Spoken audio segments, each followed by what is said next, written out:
History rarely begins with silence. It begins with monuments, names, and dates that feel solid enough to stand on. Egypt is often introduced the same way, rising suddenly out of the desert with crowns, dynasties, and stones so massive it seems immune to time. Yet before the first king is named, before a single pyramid casts a shadow, there is a long, quiet stretch that rarely receives attention. A pause that feels less like absence and more like omission. Official timelines usually open around the first dynasty, as if civilization switched on fully formed, confident, and complete. Everything before that moment is reduced to a vague prelude, described briefly and then left behind. The effect is subtle but powerful. By choosing a starting line, history implies that nothing essential stood on the other side of it. But beginnings in history are rarely discoveries. They are decisions. Timelines are constructed by people who must simplify vast stretches of time into something manageable. This is not deception, it is necessity. Yet convenience has consequences. When eras are divided, some lives are folded neatly into chapters, while others dissolve into footnotes or vanish altogether. Deep prehistory becomes blurred, not because it lacked meaning, but because it resists easy labels. It has no kings to anchor memory, no written proclamations to repeat its name. When the story of Egypt is told this way, the land appears to wait patiently for rulers to arrive, empty until claimed by crowns and ceremony. But land does not wait. Human presence does not begin when writing appears. People lived, adapted, gathered, and remembered long before records fixed their names in stone. The quiet before history is rarely empty. It is simply unwritten. Across the Egyptian landscape, erosion has softened what once stood firm. Wind and time smooth surfaces that once held detail. Settlements return to soil. Paths fade back into sand. This physical erasure mirrors the narrative one. What is worn away gradually stops being asked about. Questions fall silent not because answers are impossible, but because attention has moved elsewhere. There is comfort in clear beginnings. They offer structure, reassurance, and a sense of control over time. A single origin feels easier to hold than a slow, layered emergence. But comfort can obscure complexity. It can teach us to mistake clarity for truth. The more often a starting point is repeated, the more natural it feels, until questioning it begins to sound unreasonable. This section of silence is not guarded by warnings or fences. It exists in plain sight, resting beneath familiar certainty. No dramatic suppression is required. All that is needed is agreement on where the story starts. Once that line is drawn, everything before it becomes optional, distant, almost unreal. What lingers here is not accusation, but unease. The sense that something older rests beneath the surface, not erased, just unnamed. Like standing before a closed door in a quiet house, aware that it has always been there, yet unsure who first decided not to open it. The story of Egypt feels complete and still unfinished. Accepting this possibility does not rewrite history, it gently loosens it, and as certainty softens, attention begins to shift away from kings and dates towards something more fundamental. Because before dynasties and monuments, before memory hardened into record, there was the land itself, shaping every life that passed across it. That land did not exist as a silent backdrop. It moved, changed, offered abundance, and then withdrew it again. Long before history chose where to begin, the ground was already instructing those who walked upon it, teaching patterns of survival and loss. To follow Egypt's story further back, the gaze must lower from monuments to soil, from names to water and sky. The silence does not end here, it opens outward. What comes next is not a leap, but a slow turning toward environment, memory, and time itself unfolding. When we imagine ancient Egypt, we picture sand, heat, and an endless horizon stripped of color. Yet this image belongs to a relatively recent chapter. Long before pyramids pierced the sky, northern Africa lived under a different rhythm. Rain fell where none falls now. Rivers braided across the land, feeding grasslands that stretched far beyond the Nile's banks. The desert was not yet a desert. It breathed, shifted, and supported life on a scale that feels difficult to reconcile with what we see today. In this earlier world, movement followed water rather than borders. Groups traveled with seasons, settling where rivers widened and soil stayed dark. Camps grew into villages villages into networks connected by paths worn softly into the earth. Life unfolded slowly, shaped by repetition. Skills accumulated through observation and memory, rather than instruction. Stone was worked, not hurriedly, but with familiarity. Tools improved because hands remembered what worked. Knowledge passed quietly, from one generation into the next, without ever needing to be announced. Abundance changes behavior. When water returns predictably, planning becomes possible. Storage matters. Shared effort matters. Small rituals emerge, not from belief systems written down, but from gratitude and caution toward forces that sustain life. The rhythm of rainfall becomes a calendar. The movement of animals becomes instruction. Over time, people learn not only how to survive, but how to coordinate, how to live alongside one another without constant movement. This is how civilization truly forms, not as a sudden invention, but as a slow layering of habit. Agriculture is not a breakthrough moment. It is a long conversation with land, built on failure, adaptation, and patience. Social organization follows the same pattern. Roles emerge gradually. Some individuals remember paths, others shape tools, others speak for the group during moments of uncertainty. None of this requires kings, crowns, or monuments. It requires time. As the climate shifted, this generous world began to close in on itself. Rainfall retreated, rivers shrank, grasslands thinned. What had once supported large populations narrowed into corridors of survival. People followed water inward toward the Nile, carrying with them practices shaped by centuries of abundance. The desert did not wipe these lives away. It folded over them. Settlements were abandoned, not erased. Structures collapsed and softened, then disappeared beneath layers of sand and silt. What looks like emptiness today may be density compressed by time. Soil hides what wind would have destroyed. The absence of visible remains does not mean absence of human presence.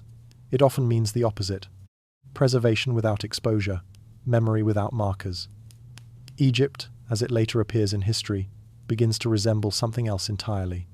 Not a sudden miracle rising from nothing, but the visible remainder of a much older experiment in living. When the sand finally settled into dominance, it created an illusion.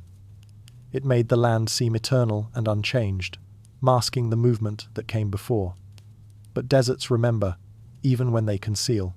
Beneath familiar ground lies a deeper timeline, shaped by green seasons, shared knowledge, and lives lived without knowing they would someday be called prehistory.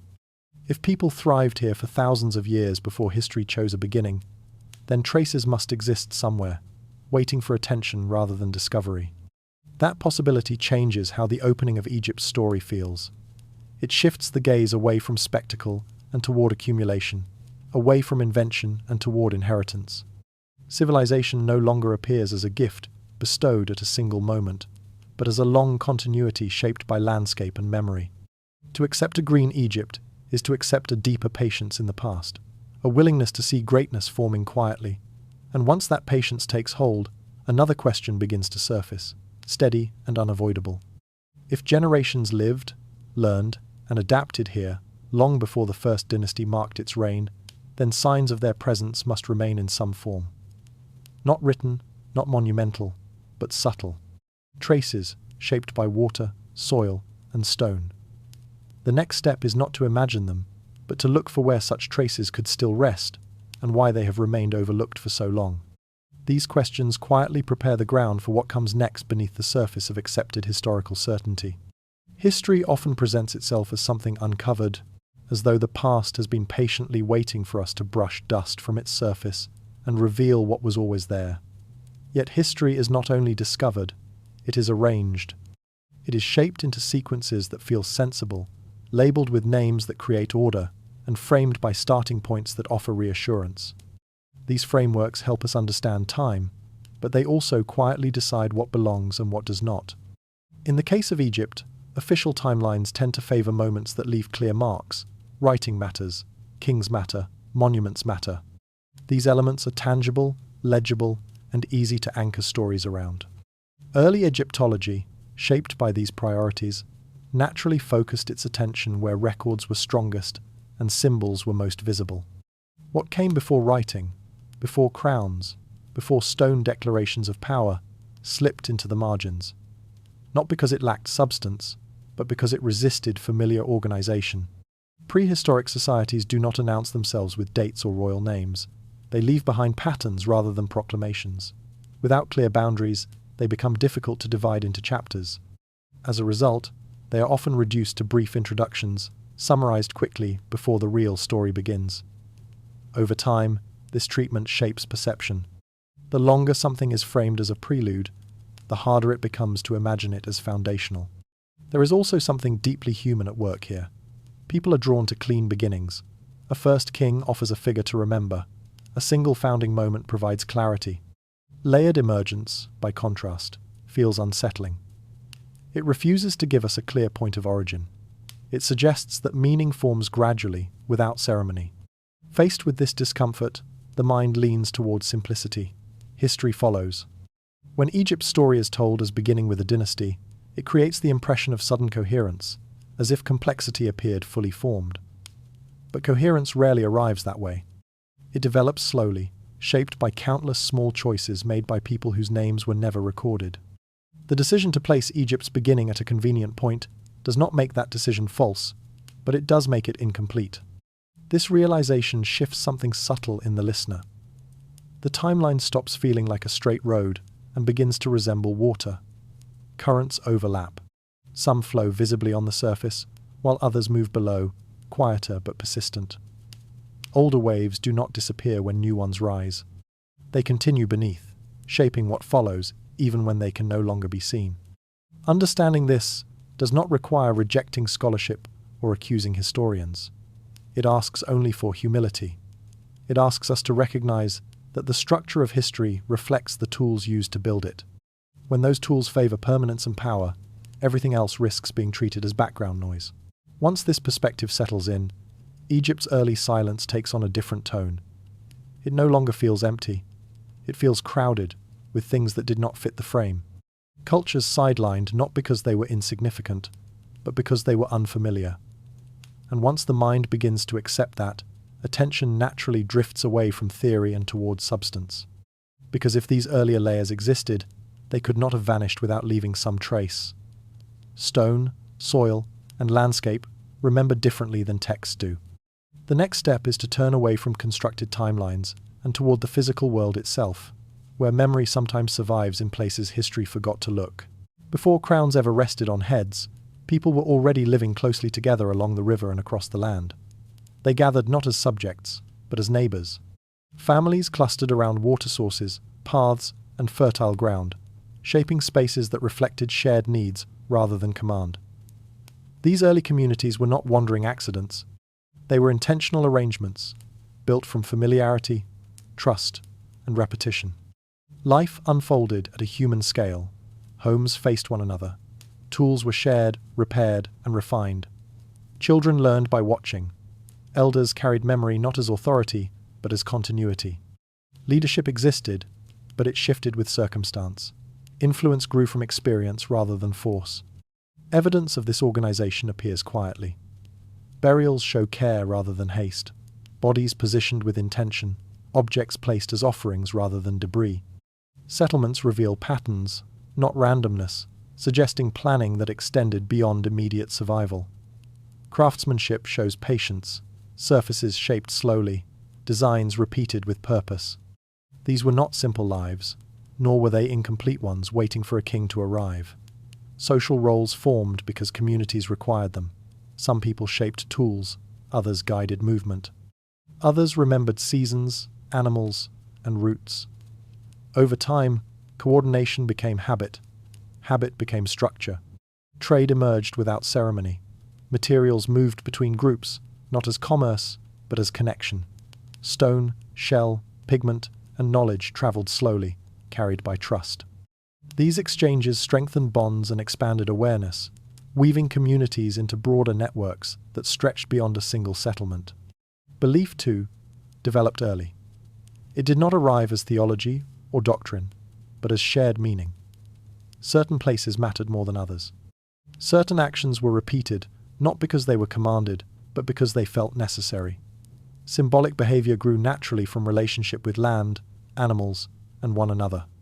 When dynastic Egypt later defined itself through kingship, ritual, and monument, it drew from patterns already present. Hierarchy, symbolism, and coordination did not appear from nothing. They were refined, formalized, and amplified. The pharaoh did not invent Egypt. He stepped into a landscape already shaped by generations of cooperation. This realization reframes greatness. Egypt's achievements begin to look less like miracles and more like inheritances. What later dazzled the world rested on quiet foundations laid by unnamed people who never expected remembrance. They built not for eternity, but for continuity, passing forward ways of living rather than claims of power. To see these communities clearly is to soften the boundary between prehistory and history. The line separating them begins to blur. The story slows, stretches backward, and reveals that Egypt's beginning was not a coronation, but a neighborhood. And within those early neighborhoods lies the next clue, waiting quietly in the realm of belief. These early societies did not imagine themselves as beginnings or endings. They lived inside continuity, shaped by what came before, and unconcerned with how they would be remembered. Their calendars followed seasons, not reigns. Their stories explained places, not power. Meaning was local, shared, and flexible, able to adapt as conditions changed. When later structures of authority solidified, they drew legitimacy from these long-standing habits, translating communal memory into centralized form. What appears later as divine order or royal mandate may trace its roots to agreements once negotiated face-to-face. Recognizing this does not diminish Egypt's grandeur. It deepens it, revealing a civilization built not from command alone, but from centuries of cooperation. And as this human foundation comes into focus, attention naturally shifts toward the beliefs that bound these communities together, because belief is often where continuity hides longest. By listening to these quieter layers of the past, the narrative of Egypt begins to feel less rigid and more alive. It breathes, it moves, it carries forward elements that outlast any single ruler. And once we begin to sense this, another question begins to surface gently. If structure and belief existed before kings, what exactly did those beliefs look like, and how were they expressed? The answer does not arrive in stone or text, but in symbols, rituals, and patterns that persist even when names are forgotten. It is there, in those repeating forms, that the next chapter quietly waits, guiding the story toward meaning rather than monument, and deeper into continuity we rarely question at all anymore now today.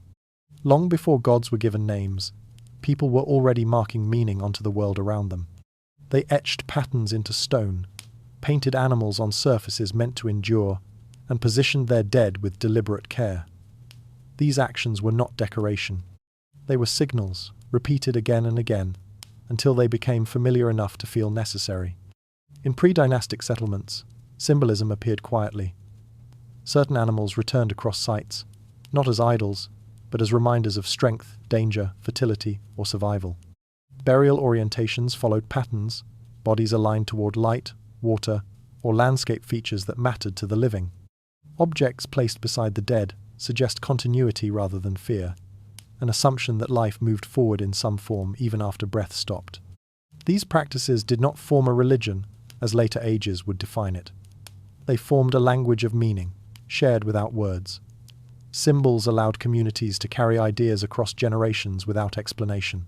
A child did not need to be told why an image mattered. Repetition taught it. Presence reinforced it. When dynastic Egypt later named its gods and codified ritual, many of these older symbols remained. They did not arrive suddenly with theology. They were already there, waiting to be adopted, refined, and placed into formal narratives.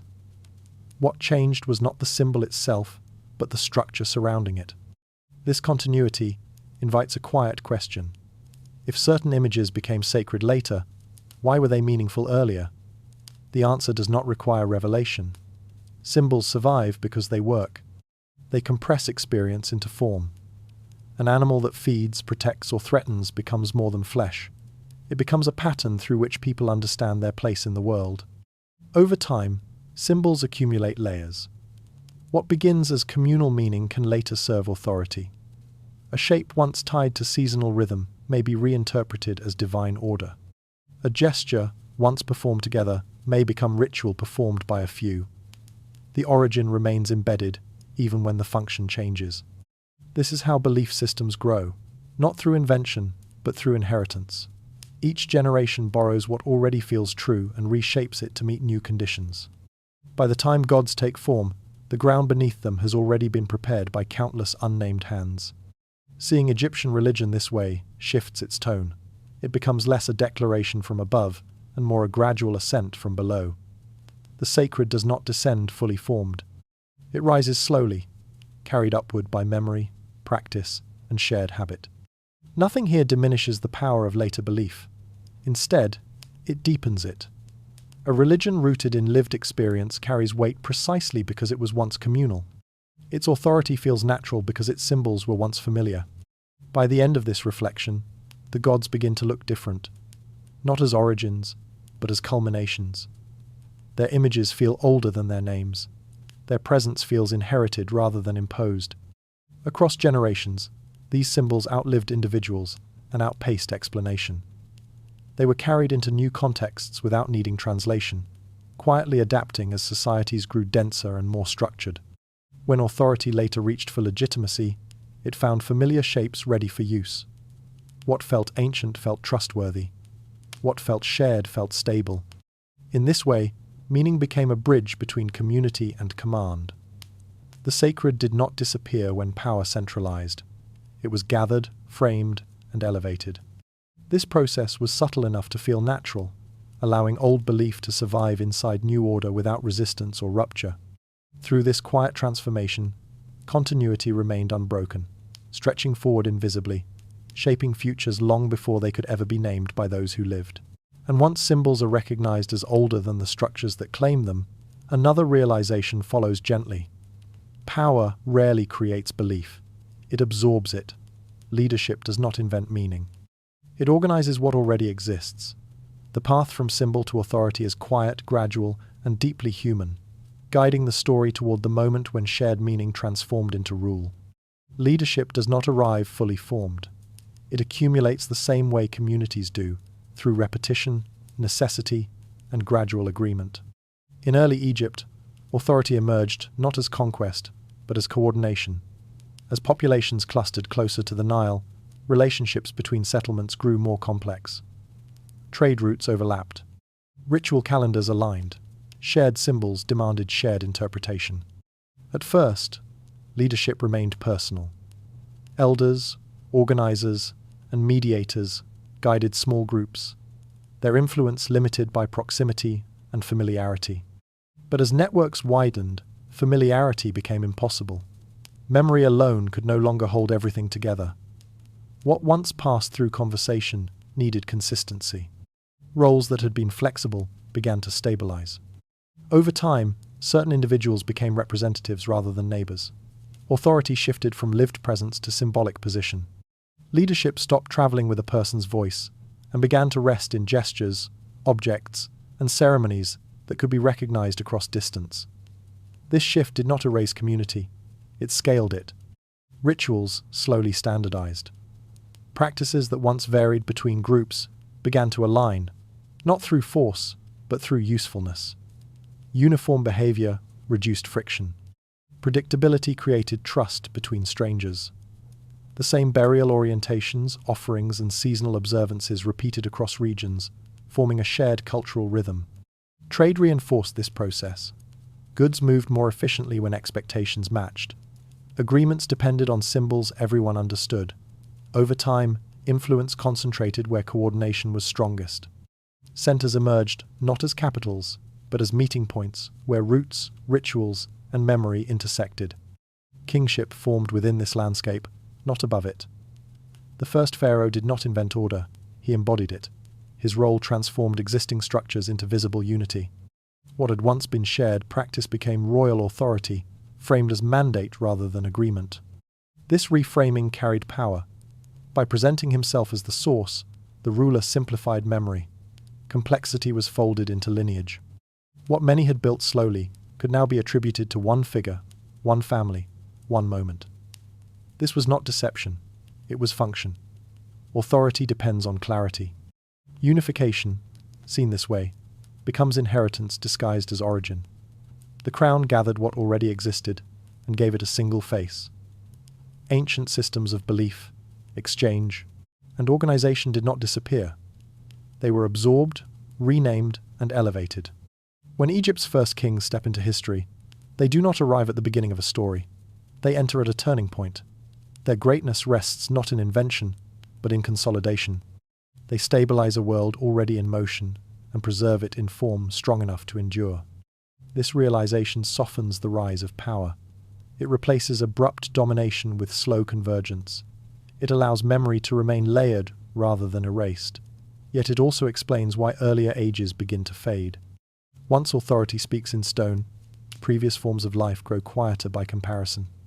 With kingship established, the next transformation begins. Memory seeks permanence. Meaning seeks weight. What was once carried through habit and symbol will soon be carved, stacked, and raised toward the sky. And as monuments rise, the deeper past will recede further from view.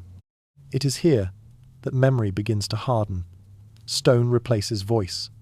Height replaces repetition. What endures is what can resist weather and time, not what once lived quietly within daily exchange. As monuments take shape, attention lifts upward, away from ground-level life. Earlier generations do not vanish, but they lose visibility. Their contributions are preserved indirectly, embedded within forms that now speak a different language. This shift is gentle, almost respectful, yet irreversible. The past becomes structured, framed, and elevated. What cannot be built upon disappears into foundation. The rise of kingship does not end the story of earlier Egypt. It seals it beneath layers of authority, preparing the stage for stone to speak where people once did. In doing so, it fixes history into form, ensuring that what survives feels complete, even when deeper currents continue moving unseen beneath the surface, patient, persistent, and waiting for those willing to look beyond what stands tallest. Stone holds time differently than stories do. It does not care when it is noticed, only that it endures. In Egypt, stone rises from the land with a confidence that feels ancient even by ancient standards. Massive blocks sit where they have always sat, worn not by conquest or collapse, but by wind, water, and sun. When we are told who built them, we usually accept the answer without question. Yet sometimes, when attention lingers a little longer, something feels out of place. The discomfort does not announce itself loudly. It appears quietly in surfaces smoothed beyond expectation, in foundations that seem to belong to a deeper era than the structures above them. Certain monuments appear less like products of a single historical moment, and more like survivors of several.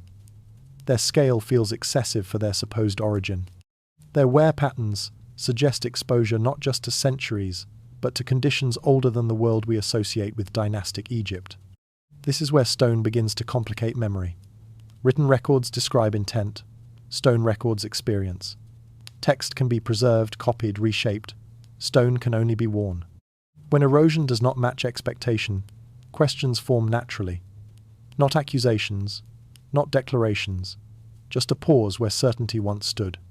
Some structures seem to carry traces of different hands across time, blocks set with a precision that later generations did not replicate easily. Surfaces altered, repaired, reshaped, as if they mattered too much to abandon, yet belonged to something no longer fully understood. The story suggested by the stone is not one of sudden invention, but of inheritance. In human history, reuse is not unusual. Sacred places are reclaimed. Strong foundations are respected. What works is preserved, regardless of who first made it. This does not diminish later builders. It reveals their pragmatism. If early pharaohs encountered structures already ancient, adapting them would not require acknowledgement. Ownership is easiest when framed as origin. Monuments are often presented as triumphs, proof of ambition, unity, and command.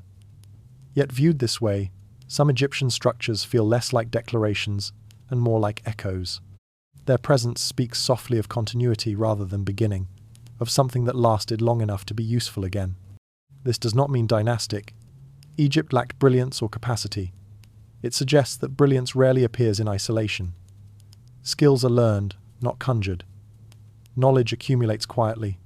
When something appears fully formed, it is often because its preparation occurred out of sight. Stone outlives its makers. When cultures rise around it, they adopt it into their own stories. Over time, the original context fades, replaced by new meaning layered carefully on top. What remains visible is strength, not origin. Standing before these monuments, one does not feel deception. One feels time pressing forward unevenly. Layers overlap. Memory compresses. What once belonged to one world becomes essential to another. The stone does not clarify. It refuses urgency. This refusal is unsettling. It introduces ambiguity where clarity was expected. It suggests that Egypt's built environment may carry fragments of an older rhythm, preserved simply because stone endured when memory did not. These structures ask nothing. They accuse no one. They wait. If monuments can predate the stories told about them, then history itself becomes less stable. Not false, but incomplete. And as attention rests on the stone, curiosity shifts naturally toward process. Because if something appears older than it should be, the next question is not why it exists, but how it was made. Tools, methods, and technique reveal timelines that stories sometimes cannot. Stone may be silent, but craftsmanship speaks in another language, one shaped by hands, repetition, and time itself. When attention moves closer to the stone, another kind of silence emerges. Not the silence of missing records, but the quiet discipline of workmanship. Blocks meet at angles that feel intentional rather than improvised. Surfaces align with a patience that suggests familiarity. Scale repeats itself with confidence, as if the builders knew exactly where margins ended and precision mattered most. Nothing here feels rushed. This precision is often admired, then quickly explained away as ingenuity appearing at the right moment. But mastery does not arrive suddenly. It settles in slowly, shaped by repetition across time. Hands learn through error. Eyes learn through correction. Knowledge becomes embodied long before it is named. Stone cutting, alignment, and transport require coordination that cannot be improvised overnight. Each refinement depends on earlier attempts. Techniques improve because someone remembers what failed before. Over generations, labor becomes specialized. Tasks divide naturally. Some measure, some shape, some lift, some guide. This kind of organization reflects inherited experience rather than inspiration. The monuments do not feel experimental. They feel confident. Confidence implies familiarity. It suggests that these techniques were not new when they were employed at monumental scale. Instead, they appear as the culmination of something practiced quietly, long before history began to watch.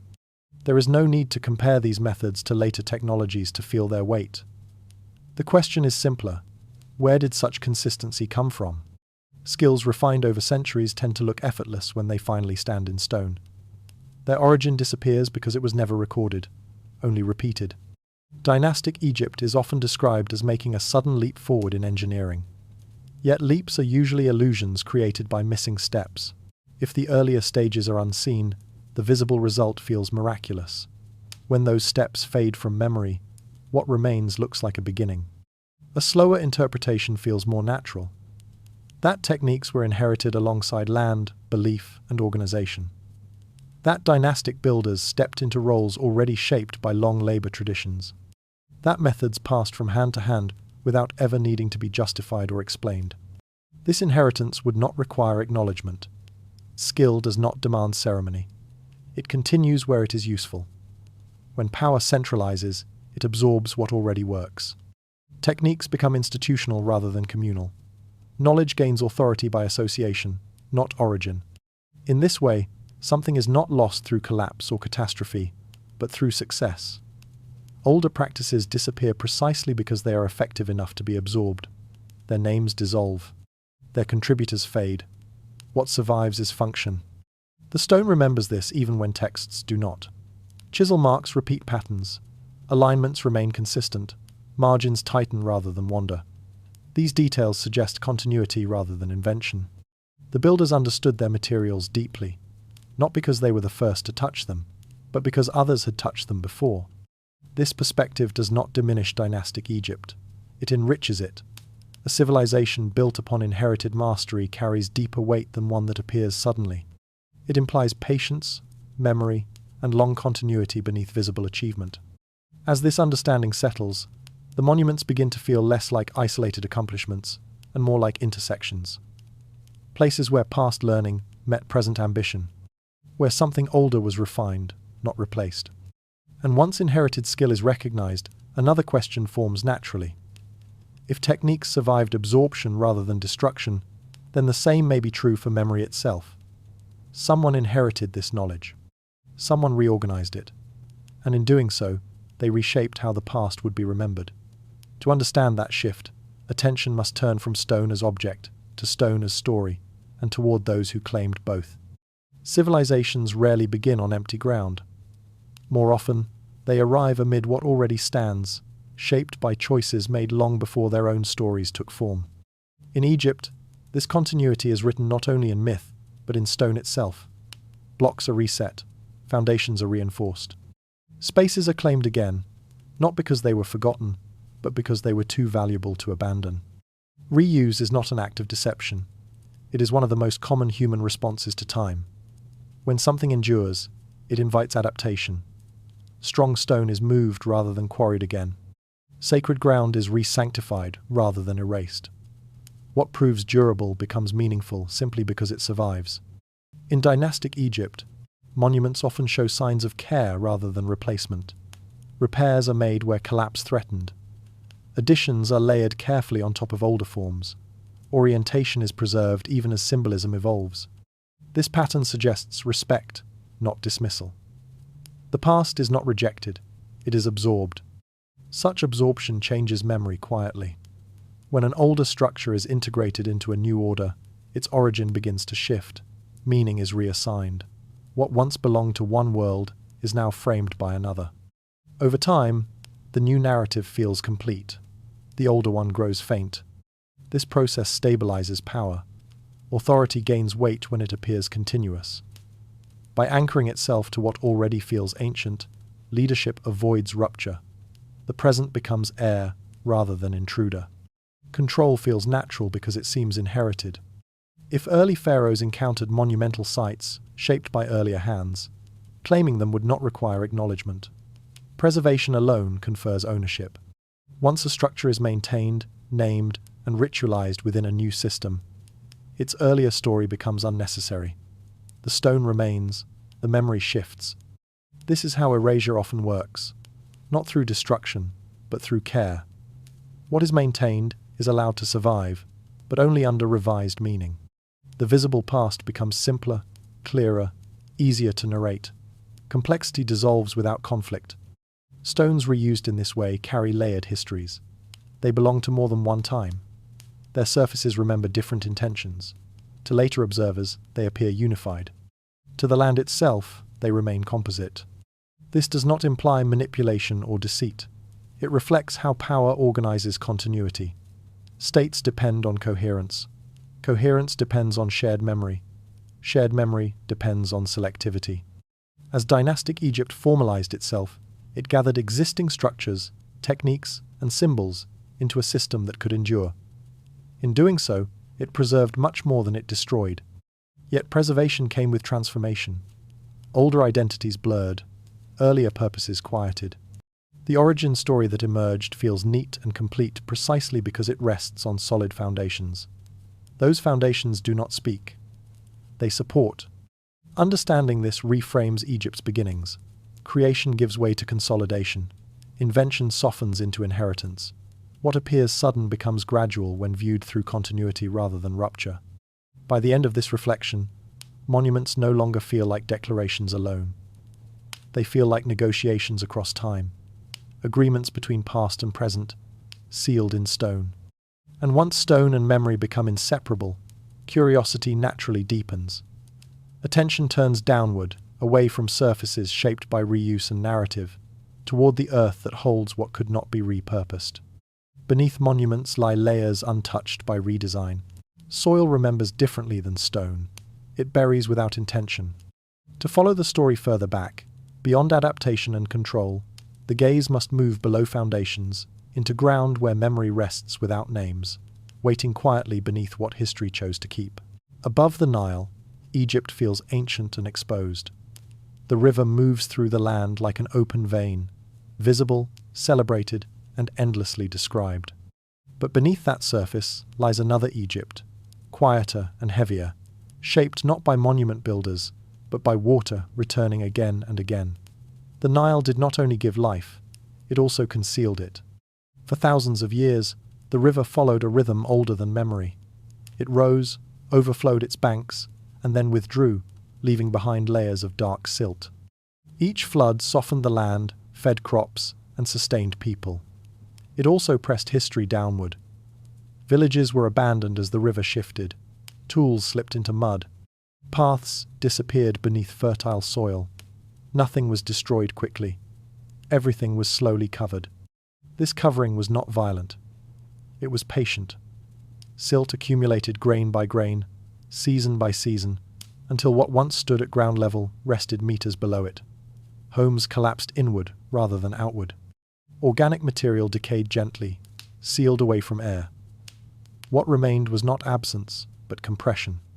The land that nourished Egypt became its archive. Unlike deserts that expose ruins to wind and erosion, the floodplain protected what it buried. Weight preserved shape, moisture sealed layers from disturbance. Entire moments of life slipped beneath the surface and stayed there, unseen yet intact in ways stone alone could never guarantee. This changes how loss is understood. When something cannot be found, the instinct is to assume it vanished. But along the Nile, disappearance often means depth. The oldest traces may lie beneath the most productive soil, unreachable without disturbing the very systems that keep the land alive.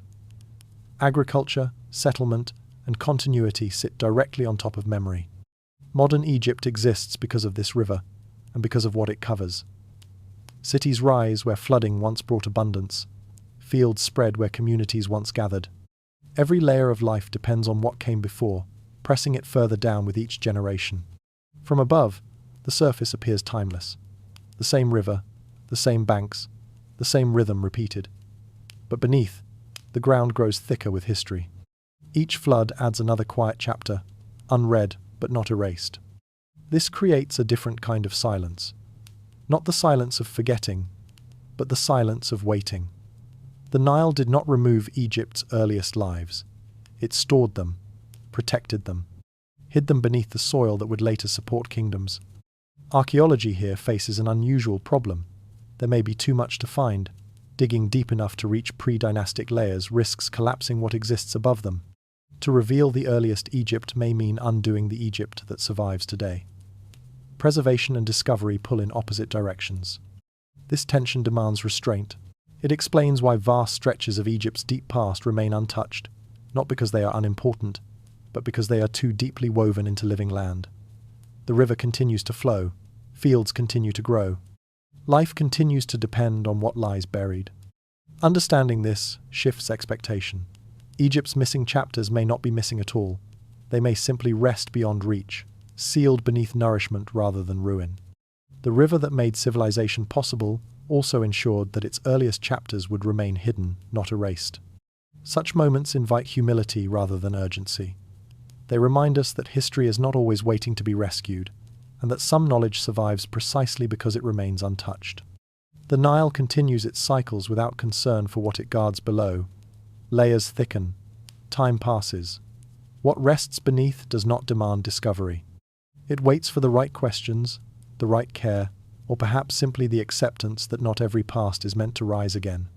With this understanding, the descent continues, away from surface certainty, toward the challenges that modern exploration faces, when the ground itself resists intrusion and refuses easy answers altogether for us.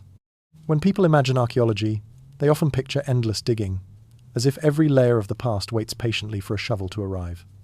The reality is quieter and far more restrained. In Egypt, especially, the ground resists intrusion not through secrecy, but through use. The land is alive, occupied, productive, and deeply entangled with the present. Modern cities sit atop ancient ground. Homes, roads, and utilities press downward, sealing earlier layers beneath concrete and daily life. To dig deeply is not simply to excavate history, but to unsettle everything built above it. In many places, the past cannot be reached without displacing the present. Preservation demands limits, Beyond cities, farmland spreads across the floodplain, enriched by the same soil that buried earlier settlements. These fields are not empty spaces waiting to be explored. They feed millions. Each cut into the earth risks disrupting irrigation, collapsing fertile layers, or exposing groundwater that cannot be controlled. Digging is not neutral here. It carries consequences that extend far beyond discovery. Water itself sets another boundary. Beneath much of Egypt, the water table lies close to the surface.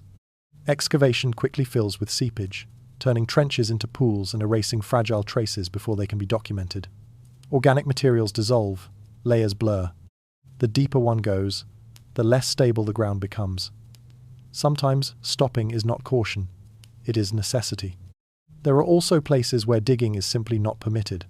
Sacred zones, cemeteries, and long-established cultural sites are protected not to hide history, but to honor continuity. Respect, here, outweighs curiosity. The silence left behind is intentional, chosen for preservation rather than ignorance. These constraints shape what archaeology can know. The absence of evidence does not mean evidence never existed. It often means reaching it would cause irreversible loss. What remains buried may be fragile, incomplete, or uniquely preserved because it has not been disturbed. To expose it prematurely could destroy the very thing being sought. This reality challenges a comfortable assumption, the idea that if something were there, it would already be known. Knowledge, however, depends on access. Access depends on judgment. Sometimes restraint preserves more truth than intrusion. Archaeology is often imagined as uncovering answers. In practice, it is equally about deciding what not to touch. In Egypt, this decision is constant. Each site represents a balance between learning and losing, between revealing the past and protecting what allows the present to endure. Understanding these limits softens suspicion. Silence no longer feels intentional or dismissive. It begins to feel responsible. The deep past may remain undocumented not because it lacks importance, but because disturbing it could erase subtle traces that have survived precisely because no one reached them yet. This perspective invites patience. It shifts focus from urgency to care. It reminds us that history does not belong solely to curiosity. It belongs to stewardship. As this understanding settles, attention begins to move differently. If the deepest layers cannot always be excavated, then evidence must be sought elsewhere, in patterns rather than pits, in continuity rather than exposure. Clues that endure without being lifted from the ground begin to matter more. Language, ritual, orientation, and habit become signals of what lies beneath. The story does not stall here. It adapts. When the earth resists opening, memory sometimes reveals itself indirectly, waiting to be recognized without being unearthed. Not every civilization leaves behind walls or tools that can be held, measured, or displayed. Some leave traces that travel quietly, carried forward in behavior rather than objects. In Egypt, long after earlier settlements sank beneath soil and river silt, patterns continued to move through daily life, almost unnoticed. Memory did not vanish with structures, it shifted form. Language offers one of these echoes. Certain ways of naming, grouping, and ordering the world persist even when the original speakers are gone. Rhythm matters more than vocabulary. The cadence of ritual speech, the repetition of phrases, the way meaning circles rather than marches forward, all suggest inheritance rather than invention. These patterns feel older than the dynasties that recorded them. Ritual timing carries similar weight. Festivals align with natural cycles that predate kingship. Movements of water, animals, and sky still anchor moments of significance. What later appears as organized religion may once have been shared seasonal response, refined rather than created. Behavior survives because it works. Spatial organization tells the same story. Settlements, temples, and ceremonial spaces echo earlier layouts, oriented toward water, horizon, and light. These choices are practical, but also symbolic. They reveal continuity of thought, not just convenience. When later builders follow these patterns, they inherit meaning along with design. At the dawn of dynastic Egypt, culture appears suddenly coherent. Symbols align, rituals stabilize, authority feels natural. This coherence is often described as emergence, but it may reflect accumulation. When separate traditions converge over time, they can appear unified once recorded. Writing freezes what movement once carried. Seen this way, the rise of Egypt looks less like invention and more like compression. Older habits settle into visible form. What was flexible becomes fixed. Memory gains shape but loses depth. The underlying current continues to move, shaping behavior beneath official explanation. Proof is not always required to sense continuity. Patterns repeat because they are remembered, not because they are explained. When something ancient flows into a new structure, it rarely announces itself. It becomes background, familiar, trusted. This does not weaken Egypt's legacy. It enriches it. A civilization built upon inherited rhythm carries stability that invention alone cannot provide. The coherence that impresses historians may be the result of long preparation rather than sudden brilliance. By the end of this chapter, the absence of artifacts no longer feels empty. It feels intentional in another sense. What endured did so by adapting into form rather than remaining exposed. The past did not disappear. It learned how to move unseen. With this realization, the story prepares to shift again. What soil buried and behavior preserved, myth and memory would soon absorb. The next layer does not lie beneath the ground, but within stories themselves, where continuity found a new shelter. These echoes invite a different kind of listening. Instead of searching for objects, the mind learns to notice alignment, repetition, and persistence. When a practice survives centuries of change, it suggests usefulness deeper than doctrine. Habits outlast explanations. They travel forward because they fit the land, the climate, and the human body itself.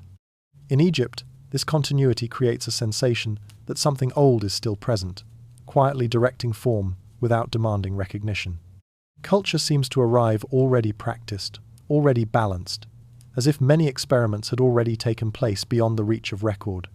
The surface story feels complete, yet something beneath it continues to move. This is the signal of inheritance rather than invention. It requires no proof, only attention. Patterns that remain coherent after disruption usually come from long familiarity, not sudden design. As dynasties rose and named themselves origins, older rhythms simply folded inward, preserved through use rather than memory. What survived did so because it could adapt without being seen. And in this way, the earliest Egypt did not disappear when its traces faded. It endured as behavior, shaping what followed while remaining comfortably unnamed for generations longer. When history grows distant, memory rarely disappears. It changes shape. Long before stories are written down, they are felt, repeated, and carried in forms that survive explanation. This is where myth often enters not at the start of belief, but at the moment belief can no longer be described plainly. In Egypt, the gods are usually introduced as origins, creators of order, authors of the world, bringers of balance. Yet mythology does not always emerge to explain how things began. Often, it appears when the beginning has already been forgotten. When experience stretches too far back to be recalled directly, it is reshaped into symbol, image, and narrative. Gods, in this sense, are not inventions. They are containers. They hold fragments of older realities, landscapes that no longer exist, social patterns that have shifted, relationships with nature that have changed form. When direct memory fades, meaning seeks shelter. Myth provides it. This is why myths feel layered. They are not clean stories with single purposes.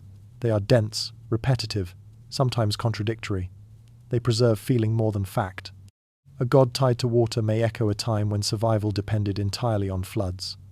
A god linked to animals may carry memories of migration, hunting, or shared vulnerability. These figures are not explanations. They are reminders. When dynastic Egypt recorded its pantheon, it did not invent belief from nothing. It inherited a web of meanings that already existed, shaped by generations who never wrote them down. As those meanings grew harder to explain through practice alone, they were retold as stories. Narrative replaced memory. Symbol replaced familiarity. This transformation is gentle.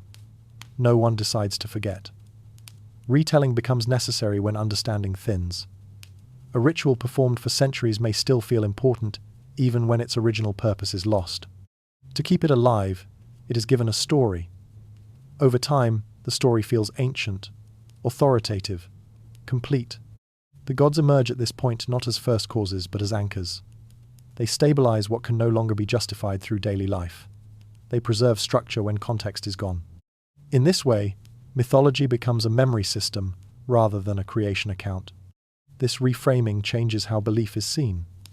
Religion no longer appears as something imposed suddenly, but as something shaped gradually by loss. When the land changes, when societies scale, when older ways of living recede, myth steps in to hold what would otherwise dissolve. The Egyptian pantheon begins to look less like a beginning and more like a threshold, a point where belief crossed from lived experience into symbolic preservation. The gods mark the moment when direct explanation was no longer possible, and story became the only remaining vessel. This does not reduce the power of myth, it explains it. A god that carries memory feels weighty because it holds more than narrative. It holds echoes of real adaptation, real fear, real survival. By the end of this realization, something subtle shifts. Egypt's religion stops feeling like an invention of dynasties and starts feeling like an archive. A carefully layered one, shaped to endure when direct knowledge could not. If gods were created to preserve meaning rather than explain beginnings, then the question becomes deeper. What kinds of memories were important enough to be carried this way? What experiences demanded symbolism to survive? The next step is not to trace names or stories, but to listen for what those stories were designed to remember, quietly and carefully, beneath the surface of belief itself. When environments change, facts rarely survive intact. Landscapes shift too slowly for records to keep up, yet quickly enough to unsettle memory. What remains is not precision, but feeling. In Egypt, myth carried those feelings forward long after the conditions that shaped them disappeared. Flood stories linger because water once decided everything. The river did not rise gently every year. Sometimes it failed, sometimes it overwhelmed. Survival required attention, timing, and collective response. Over generations, these experiences were not remembered as measurements, but as cycles of loss and renewal. Flood becomes death. Retreat becomes rebirth. The pattern remains, even as explanation fades. Journeys through darkness appear again and again in myth, not as fantasy, but as reflection. Darkness is not always night. It is uncertainty, drought, migration, leaving familiar ground behind. When grasslands vanished and people moved toward the Nile, the experience was not simply geographic, it was emotional. Fear, hope, dependence, and resilience traveled together. Desert expansion did not arrive as a single event. It advanced gradually, narrowing options. Communities adapted by changing habits, moving closer, relying more heavily on seasonal predictability. These pressures did not need to be recorded to be remembered. They shaped behavior, and behavior shaped story. Myths emerge here not to preserve what happened, but how it felt. They remember the rhythm of crisis rather than the cause. This is why myths survive collapse. They are flexible enough to adapt as conditions change, yet stable enough to carry emotional truth. In Egyptian cosmology, cycles dominate. Nothing ends permanently. Order dissolves and returns. Light descends into darkness and rises again. These themes mirror environmental reality more than metaphysical speculation. When life depends on rhythm, belief reflects rhythm.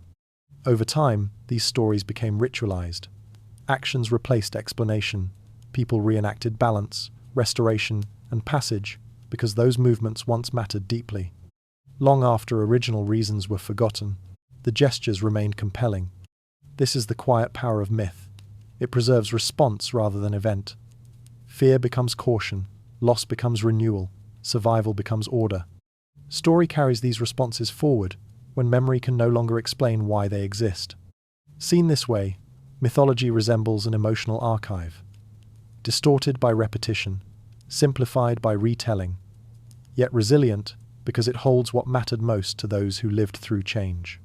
This reframing softens skepticism. Myth no longer appears naive or exaggerated. It becomes practical memory shaped for endurance, a way to teach response without revisiting trauma directly.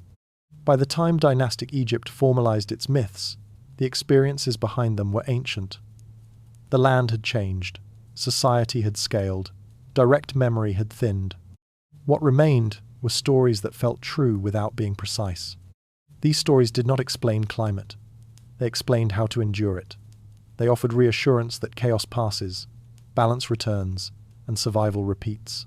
That promise mattered more than accuracy. As belief moved into organized structures, these myths gained authority. They were no longer just shared memory. They became doctrine. And when doctrine emerges, questions of control follow naturally. If stories preserved emotional survival across collapse and change, then shaping those stories shaped perception. The next step in the narrative is not to ask what myths remember, but who decided how they would be told and whose voice would carry them forward. Stories do not govern small groups. Memory moves freely when everyone shares the same ground and the same rhythm of life. But as societies expand, memory must change shape. Shared meaning cannot remain fluid once thousands of people depend on it for cohesion. At that moment, stories begin to harden. In Egypt, this hardening did not arrive through force. It arrived through organization.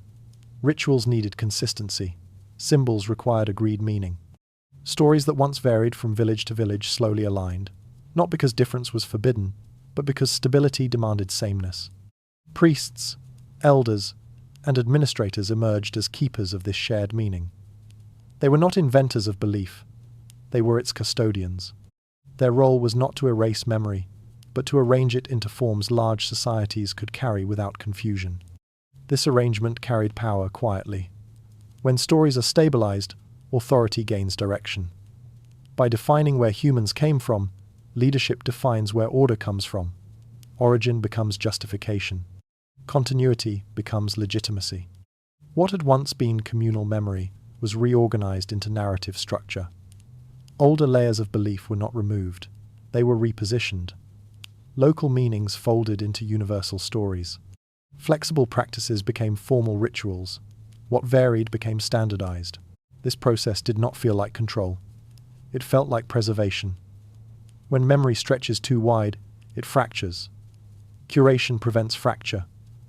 It decides which versions endure and which fade without conflict.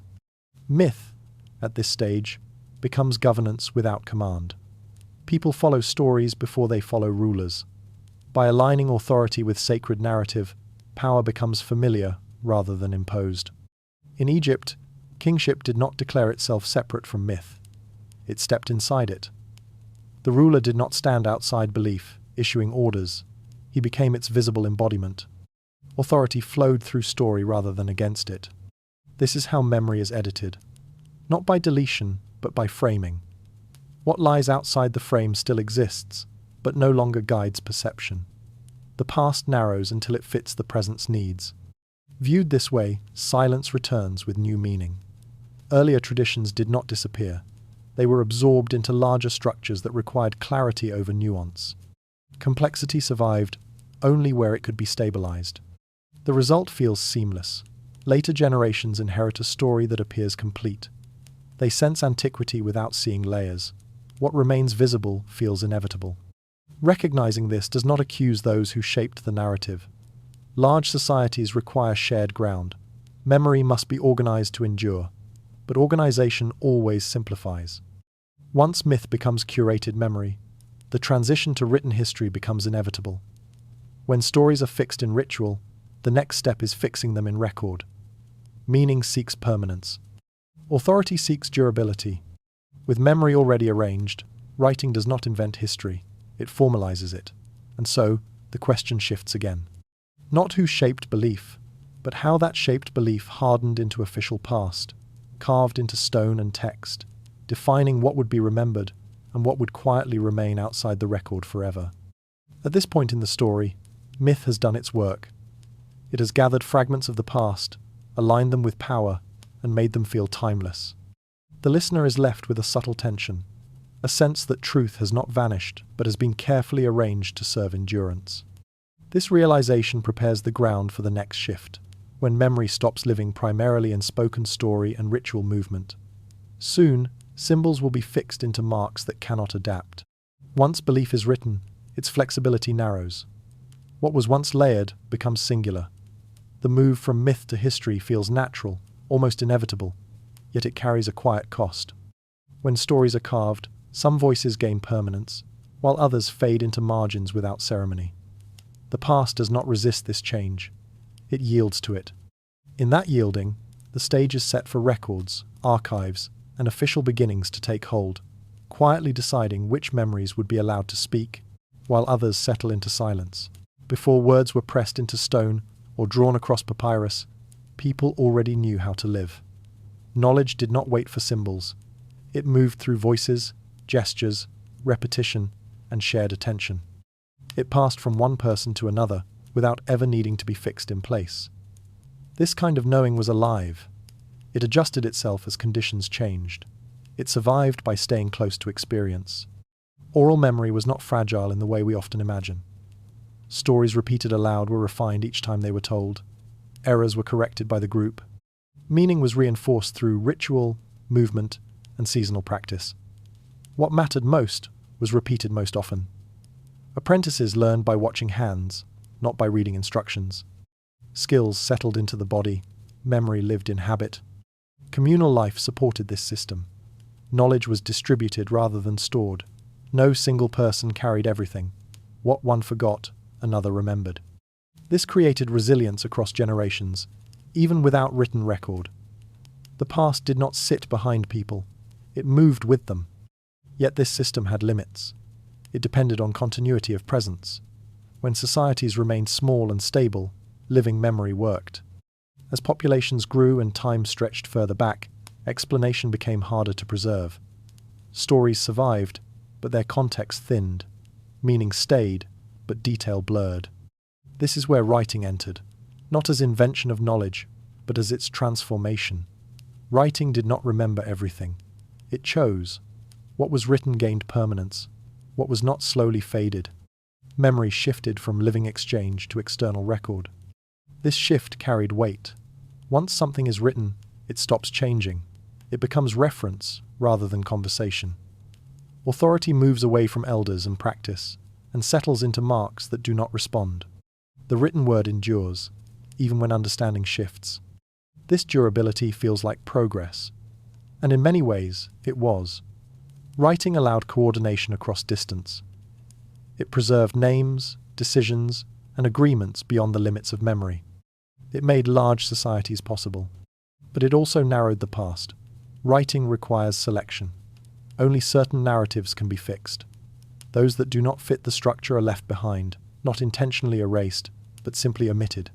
When writing appeared in Egypt, it froze a version of the past that already favored power, hierarchy, and continuity. Communal origins, flexible practices, and local variations became harder to record. They lacked clear boundaries. They resisted simple form. From this moment, memory changed direction. Instead of flowing forward through repetition, it stacked backward through record. The past became something to consult rather than inhabit. Knowledge moved out of the body and into objects. Nothing was forgotten all at once. But something essential changed. What survived now depended less on use and more on inscription. Authority slowly followed. By the end of this transition, the past felt heavier, more solid, less alive. Writing did not destroy living memory, it overshadowed it. This realization reframes literacy. It was not simply advancement, it was reorganization. Memory became fixed, narrative gained edges, and what lay outside those edges grew quiet. Once this gravity is felt, the next question emerges naturally. If writing chose what endured, then who made those choices mattered deeply? The story is no longer about knowledge itself, but about selection. And selection is never neutral. When writing enters a civilization, it does not simply record what exists. It filters it. Marks carved into stone or inked onto surfaces do not capture life as it was lived. They capture what mattered most to those who held the tools. History, once written, begins to speak with intention. In Egypt, the earliest records are strikingly focused. Kings appear prominently, lineages are traced carefully, rituals are named, victories are celebrated, borders are declared. What endures in record is not the shared labor of communities, but the continuity of authority. This is not because other lives lacked meaning, but because writing serves structure. Large societies require clarity. Ambiguity weakens coordination. When thousands depend on shared belief, stories must stabilize. Writing provides that stability by narrowing focus. It selects voices that unify rather than complicate. This selection happens quietly. No one needs to silence alternative pasts. They simply are not written. Over time, what lacks inscription begins to feel unreal. If something mattered, surely it would have been recorded. Absence becomes evidence, not of non-existence, but of exclusion. Writing favors authority, because authority needs endurance. Kings require lineage to justify succession. Rituals require consistency to command belief. Victories require memory to deter challenge. These priorities shape what survives. Communal origins resist this structure. They lack single authorship. They unfold slowly. They are difficult to compress into narrative. As a result, they fade from record, not through erasure, but through incompatibility. Once history speaks in stone, it speaks narrowly. It does not lie. It simplifies. It turns complexity into sequence. It trades breadth for durability. This process is not deception, it is function. States cannot operate on layered uncertainty.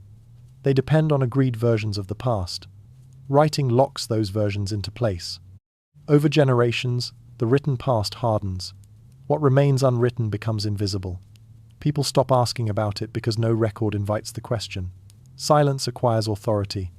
This is how disappearance occurs without intent. Earlier civilizations do not vanish violently. They recede structurally. What cannot be named cannot be defended. By the time later scholars read these records, the narrowing is complete. The story feels whole. The gaps feel natural. The written voice becomes mistaken for total memory. Understanding this shifts blame away from individuals and towards systems. Writing does not conspire. It organizes. And in organizing, it decides who can speak across time. When we read ancient history, we are not hearing everyone.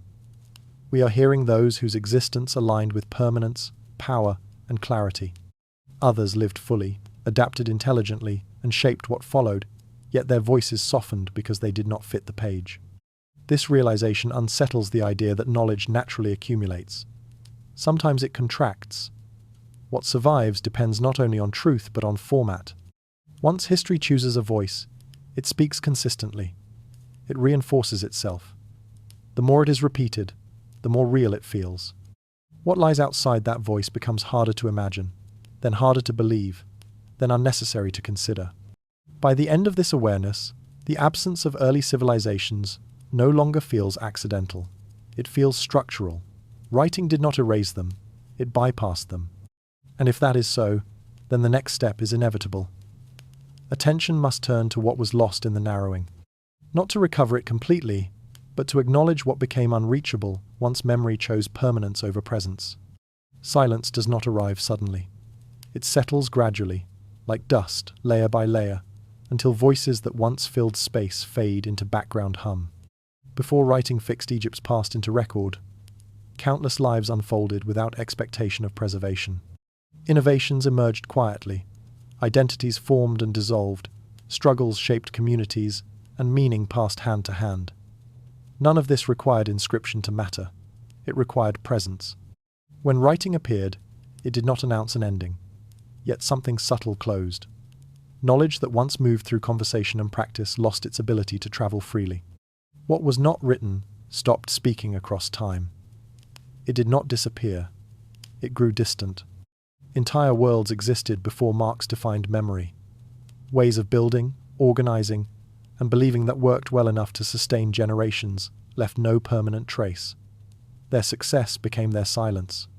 Because they functioned without documentation, they failed the test of endurance. This is not tragedy in the usual sense. Nothing burned, nothing collapsed. There was no final day when voices were taken away. Silence arrived through selection. Writing listened to some stories and not others. What survives today are fragments, patterns without names, alignments without explanation, behaviors remembered only because they persisted. The past that could no longer speak did not leave ruins meant to be found. It left influence meant to continue. This realization carries weight. It asks the listener to accept uncertainty without filling it, to resist the impulse to rescue everything lost. Some histories cannot be restored because they were never meant to stand alone. Egypt's hidden civilization may never be fully recovered. Not because it lacked achievement, but because achievement is not the same as remembrance. Endurance belongs to what adapts to new forms, not always to what builds tallest. Writing ensured survival for certain narratives. Others softened into background, shaping what followed without receiving credit. This does not lessen their value, it explains their invisibility. Silence, here, is not emptiness. It is compression, meaning pressed inward, folded into structures that outlived names. The past did not stop influencing the present when it lost its voice. It simply spoke differently. To sit with this is uncomfortable. It denies closure. It asks patience where certainty is expected, yet it also grants perspective. History becomes less about recovery and more about humility. By the end of this chapter, the listener understands something essential. The absence of records does not equal absence of life.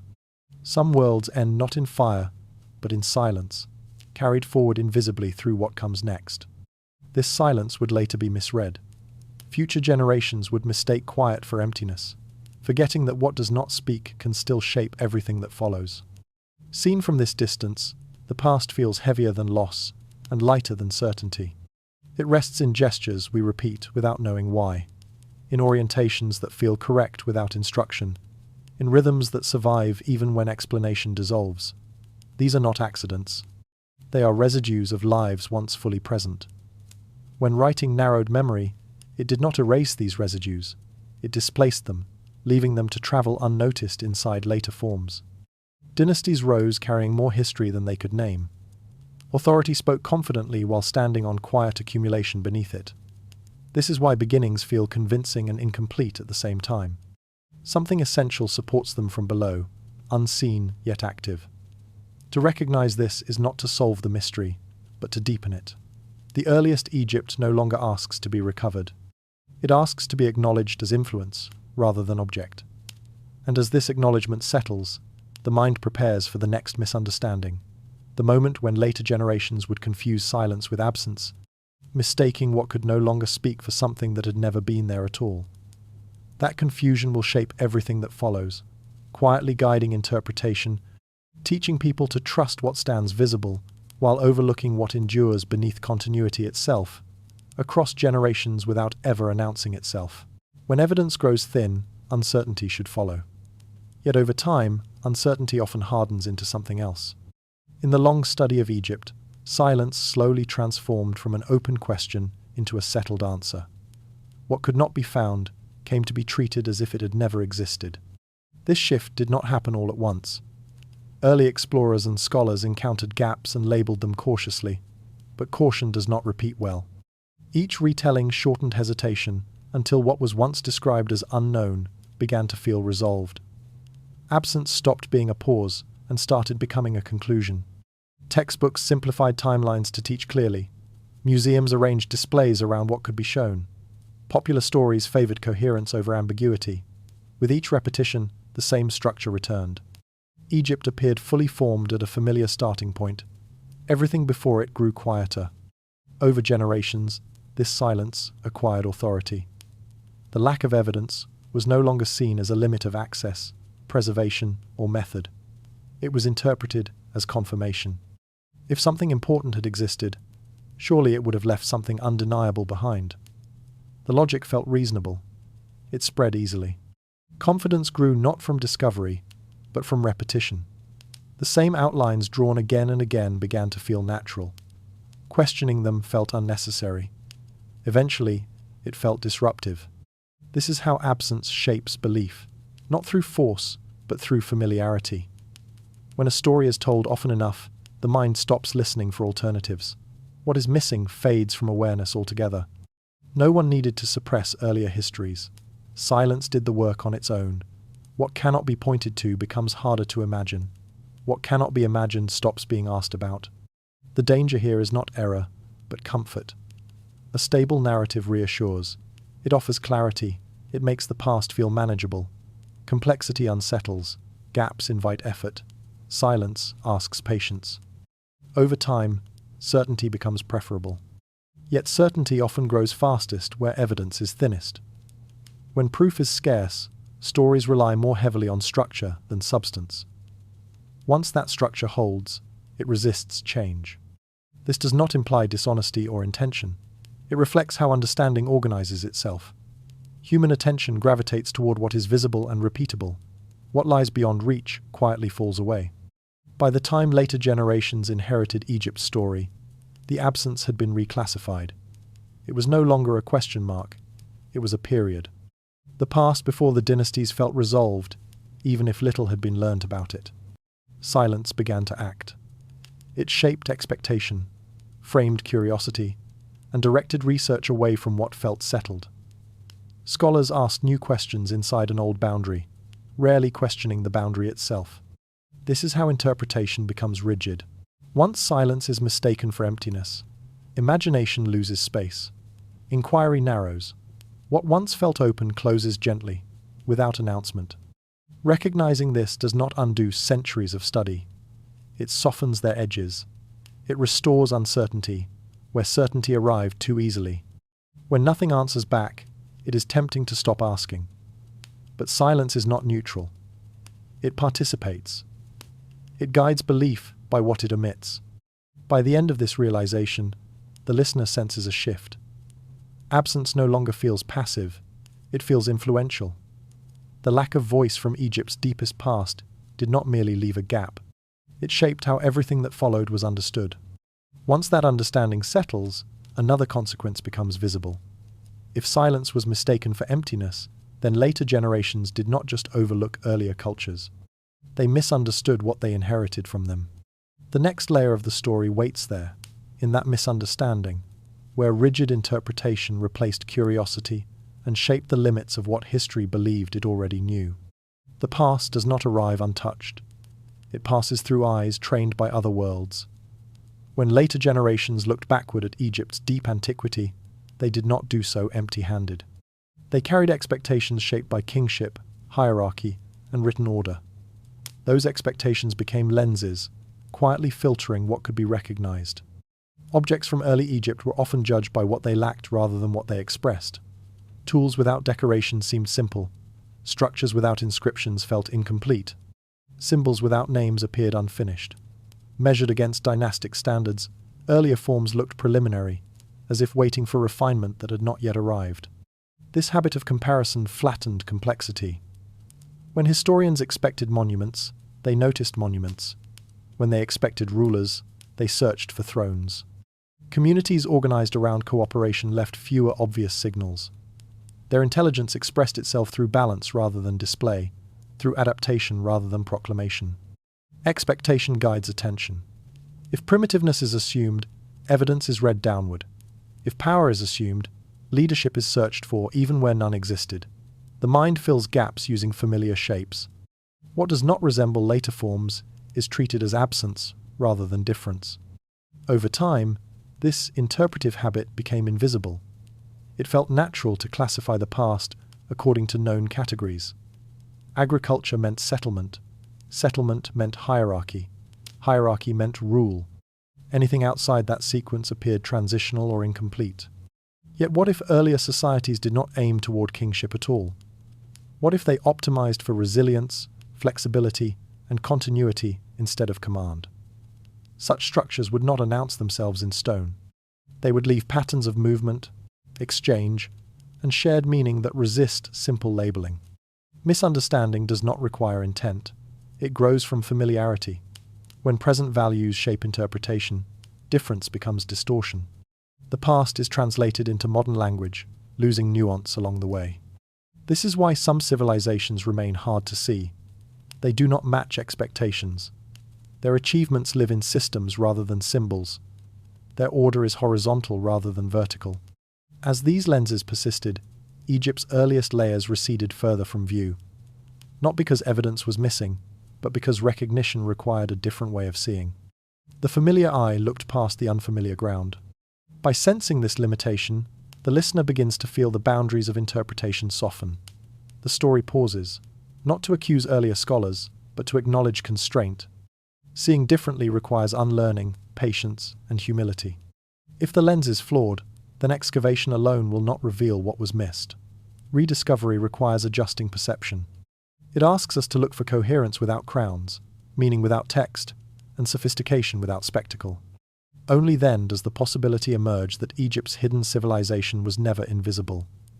It was simply speaking a language history did not yet know how to hear. This misunderstanding shaped museums, diagrams, and lessons passed forward for decades. Each display reinforced expectation, teaching viewers what mattered by what was shown. What remained absent stopped inviting curiosity. Once framed, the story felt complete, even as its foundation narrowed quietly beneath explanation and repetition alone. It settled into familiarity, where comfort replaced inquiry without anyone noticing the change taking hold there. Modern language compounds this effect. Terms like primitive or advanced carry hidden judgments. They flatten difference into hierarchy, encouraging comparison rather than understanding. When those terms guide study, they steer attention away from alternate forms of intelligence, cooperation, and success that do not mirror later states or empires at all, but still shaped durable lives over long spans of time, quietly and effectively. Recognition begins with awareness of this bias. The moment expectation loosens, new patterns become visible. Seemingly modest remains connect across regions. Practices align without central rule. What once felt scattered starts to suggest coherence of a different kind, built from relation rather than command, and sustained through memory rather than decree or force, applied patiently across generations without record or reward systems. With this shift, rediscovery becomes possible without excavation alone. It asks for humility, curiosity, and willingness to let unfamiliar shapes speak for themselves. The past waits not beneath expectation, but beyond it, asking only that the lens change before meaning can return to view again, in quieter forms that do not demand certainty, only attention, patience, and trust in continuity itself unfolding. A clean beginning feels like relief. It offers a place to stand, a moment to point to, a sense that the story makes sense. In the long sweep of human history, few things are as comforting as a clear start. A first king, a founding moment, a line drawn between chaos and order. Egypt's official beginning provides exactly this comfort. The rise of dynasties feels decisive. Authority appears, writing begins, stone rises, the story becomes legible. Before that point lies uncertainty, and uncertainty rarely feels welcoming. It asks for patience where certainty offers rest. Long histories unsettle because they refuse closure. They do not provide a moment of arrival. They suggest that identity emerges slowly, unevenly, without ceremony. There is no single hero to remember, no clear transition to mark. For the mind, this can feel disorienting. A gradual unfolding denies the satisfaction of completion. Simple origins solve this discomfort. They compress complexity into narrative form. What once took millennia becomes a moment. What involved countless lives becomes a lineage. The story feels lighter, easier to carry. This does not mean simplified origins are lies. They are frameworks. They help societies explain themselves. They allow identity to stabilize around shared reference points. Without them, meaning can feel unanchored. Egypt's dynastic beginning survives, not only because it is recorded, but because it reassures. It says order arrived. It says chaos was resolved. It says structure replaced uncertainty. These are powerful messages, especially in cultures that depend on continuity and hierarchy. Complexity, by contrast, destabilizes identity. It suggests that what feels foundational was shaped gradually by forces we cannot name. It blurs boundaries. It questions permanence. For societies that rely on cohesion, this can feel threatening, even when it is true. Over time, comfort becomes conviction. What soothes is repeated. What is repeated feels true. The official story hardens, not because it resists challenge, but because it meets emotional needs quietly. This impulse is deeply human. We seek beginnings because we seek meaning. We want to know where we came from so we can know who we are. A simple origin answers that need without hesitation. Recognizing this does not require rejecting the story. It asks us to understand why it persists. Stories survive not only through evidence, but through utility. They endure because they help people feel oriented in time. The danger lies not in simplicity itself, but in forgetting that it is a choice. When comfort replaces curiosity, questions stop forming. Complexity fades not because it lacks value, but because it feels harder to hold. By understanding this impulse, the listener can soften judgment. Scholars did not choose simplicity out of laziness. Cultures did not adopt it out of ignorance. Simplicity arrived because it helped stories endure. Yet comfort has limits. It can protect meaning, but it can also restrict exploration. Once the soothing story is accepted fully, anything that complicates it feels unnecessary. This is where Egypt's deeper past slipped from view. Not because it contradicted what came later, but because it made the story harder to tell. A long unfolding demands patience. It offers no single moment of triumph. It suggests continuity without climax. For many, this feels incomplete. And yet, this discomfort holds possibility. When comfort is recognized as a driver of belief, space opens for re-examination. Certainty loosens. Silence regains weight. The story does not collapse when simplicity is questioned. It deepens. It becomes more human, more layered, less resolved. As this understanding settles, the listener begins to sense the cost of comfort.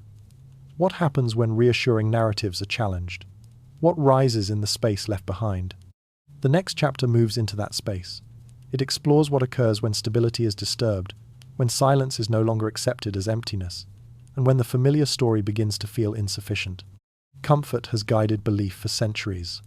Now, the story turns toward what follows, when comfort gives way to curiosity, and certainty begins to feel less safe than the questions waiting beyond it. New questions rarely arrive loudly. They surface gently, unsettling what has already settled into place. When Egypt's past is extended beyond familiar boundaries, the response is often quiet hesitation rather than refusal. Ideas are acknowledged, then set aside, not because they are impossible, but because they are inconvenient. Institutions are built to preserve continuity. Universities, museums, and research programs rely on shared frameworks that allow knowledge to accumulate. Funding flows toward refinement, not revision. Scholars are trained within existing timelines, not because alternatives are forbidden, but because coherence must be maintained. Stability allows learning to progress without reopening every assumption at once. Expanding Egypt's history introduces friction into these systems. It suggests that foundational narratives may be incomplete. That suggestion carries cost. Books would need revision. Exhibits would require recontextualization. Educational structures would have to admit uncertainty where confidence once stood. This is not an intellectual barrier alone, it is an emotional one. Identity is woven into history.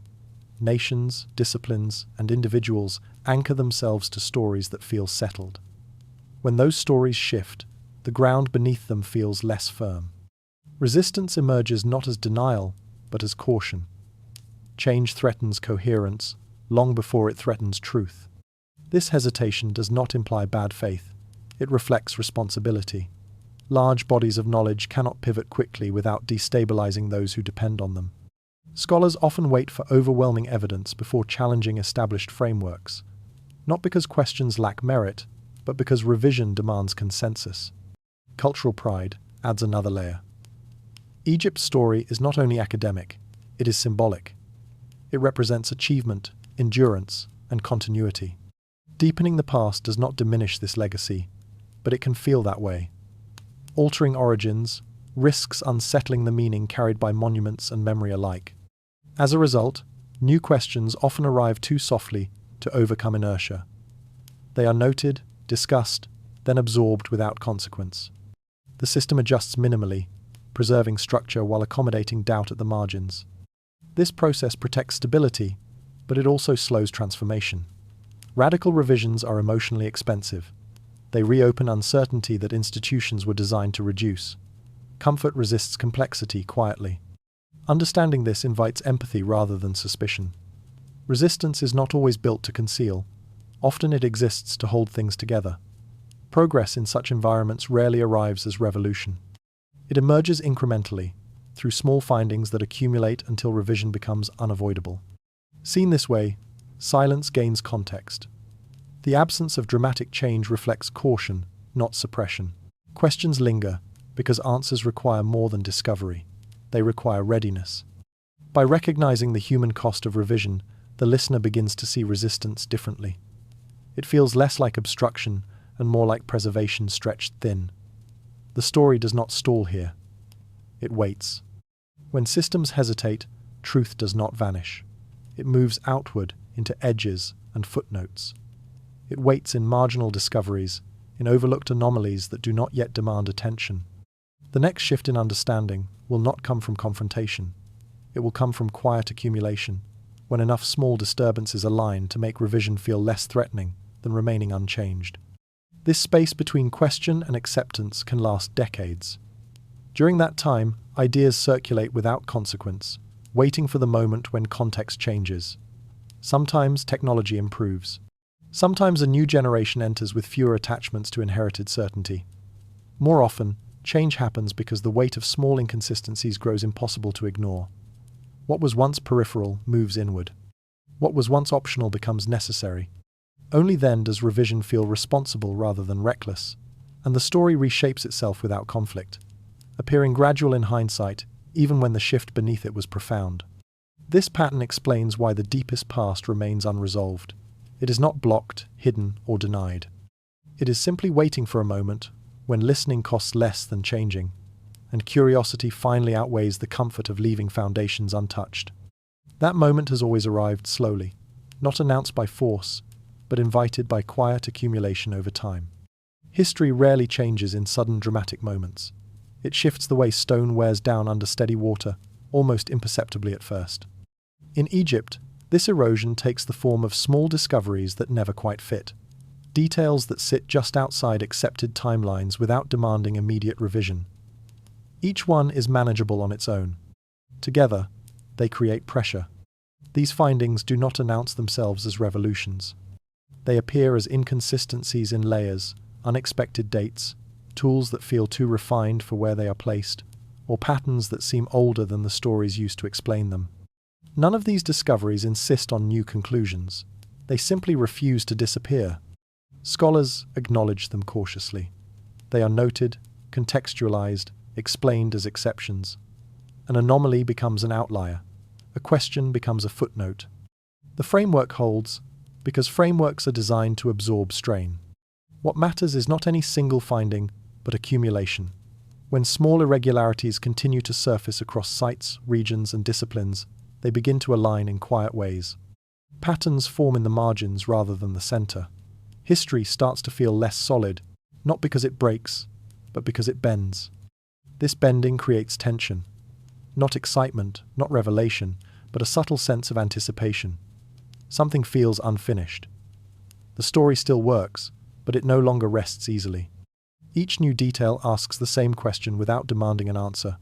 Why here? Why this old? Why this consistent? Paradigms rarely collapse under evidence. They erode under repetition. What once felt negligible becomes familiar. Familiarity breeds discomfort. Eventually, the explanation begins to feel heavier than the question it was meant to solve. In Egypt, this process unfolds slowly. An earlier date here, an unexplained alignment there, traces of organization that appear before official order. None of these require rewriting history. They require patience. They invite reconsideration without forcing it. This is how intellectual change actually happens.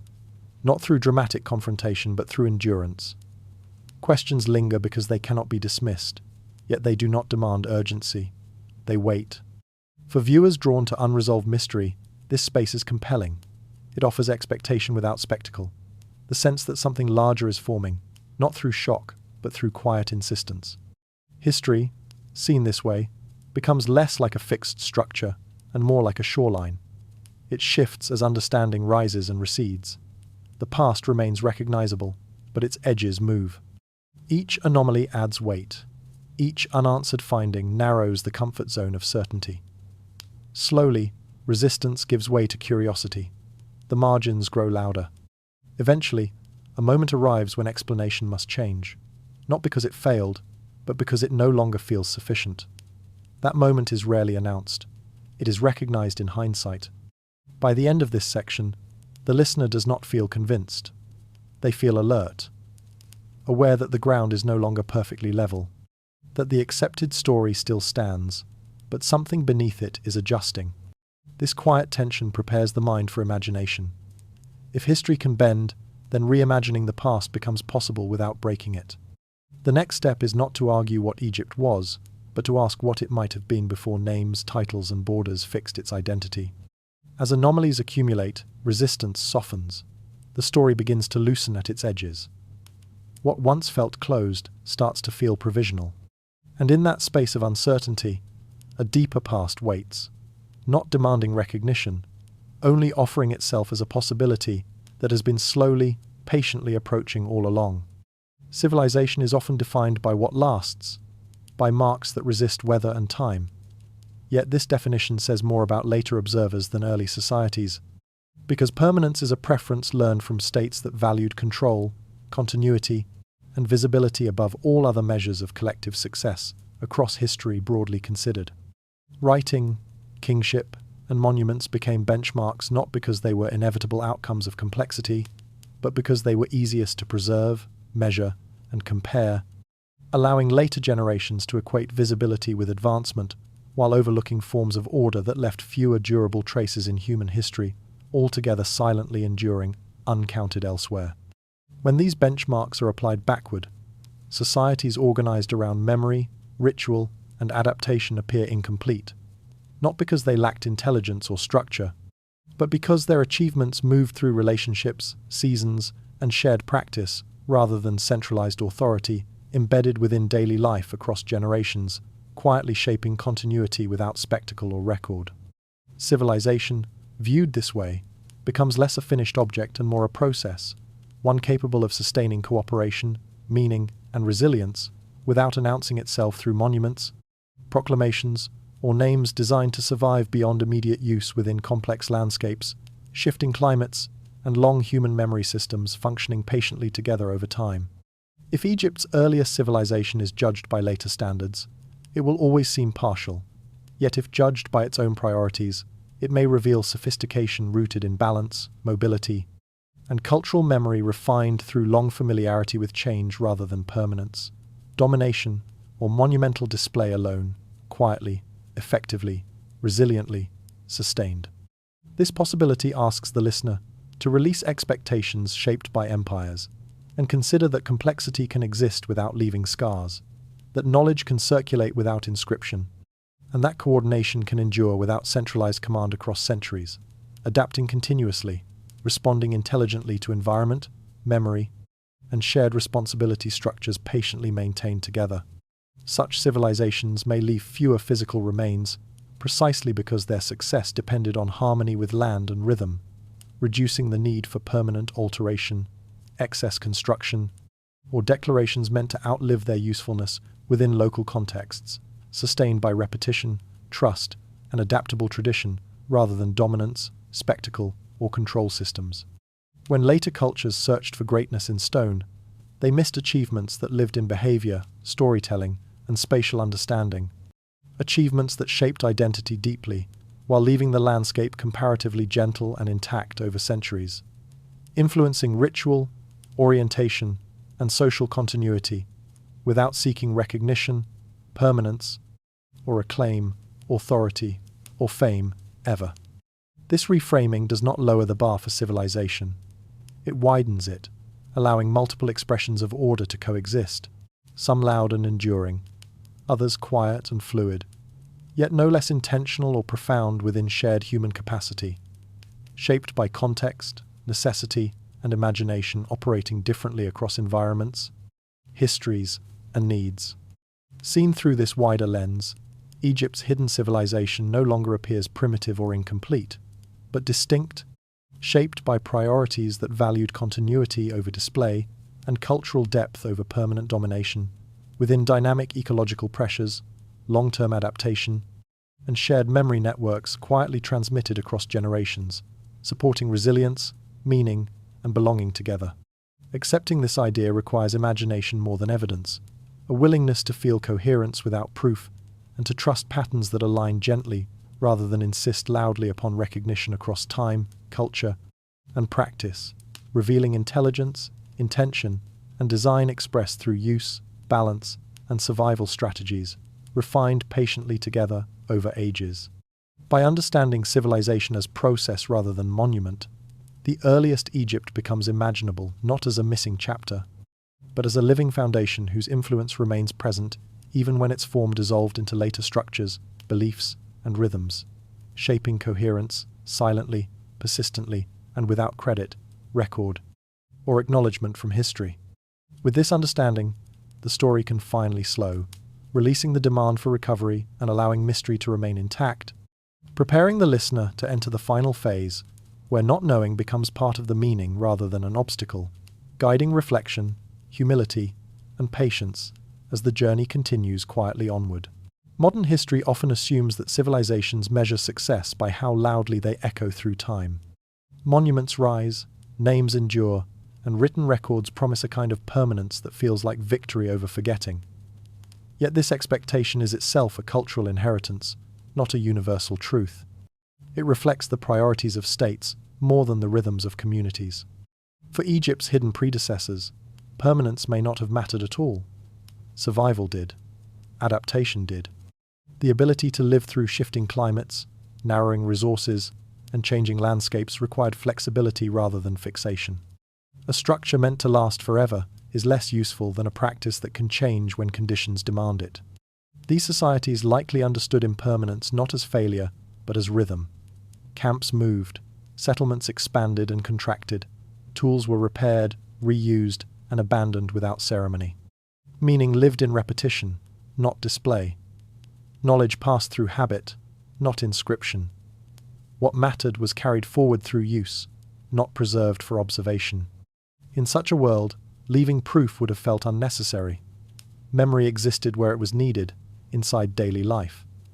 To record everything would have been redundant, even distracting. The land itself held continuity. The seasons returned. The river rose again. Survival confirmed success without demanding recognition. The urge to be remembered appears later, alongside central authority.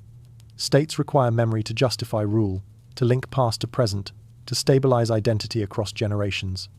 Communities require continuity, not legacy. Their success is measured by whether children inherit skills, not stories about founders. When later civilizations look back and see disappearance, they assume collapse. But disappearance can also mean release. When a way of life no longer fits its environment, it transforms rather than ends. Practices adapt. Beliefs fold inward. Structures are left behind because they are no longer needed. This reframing softens loss.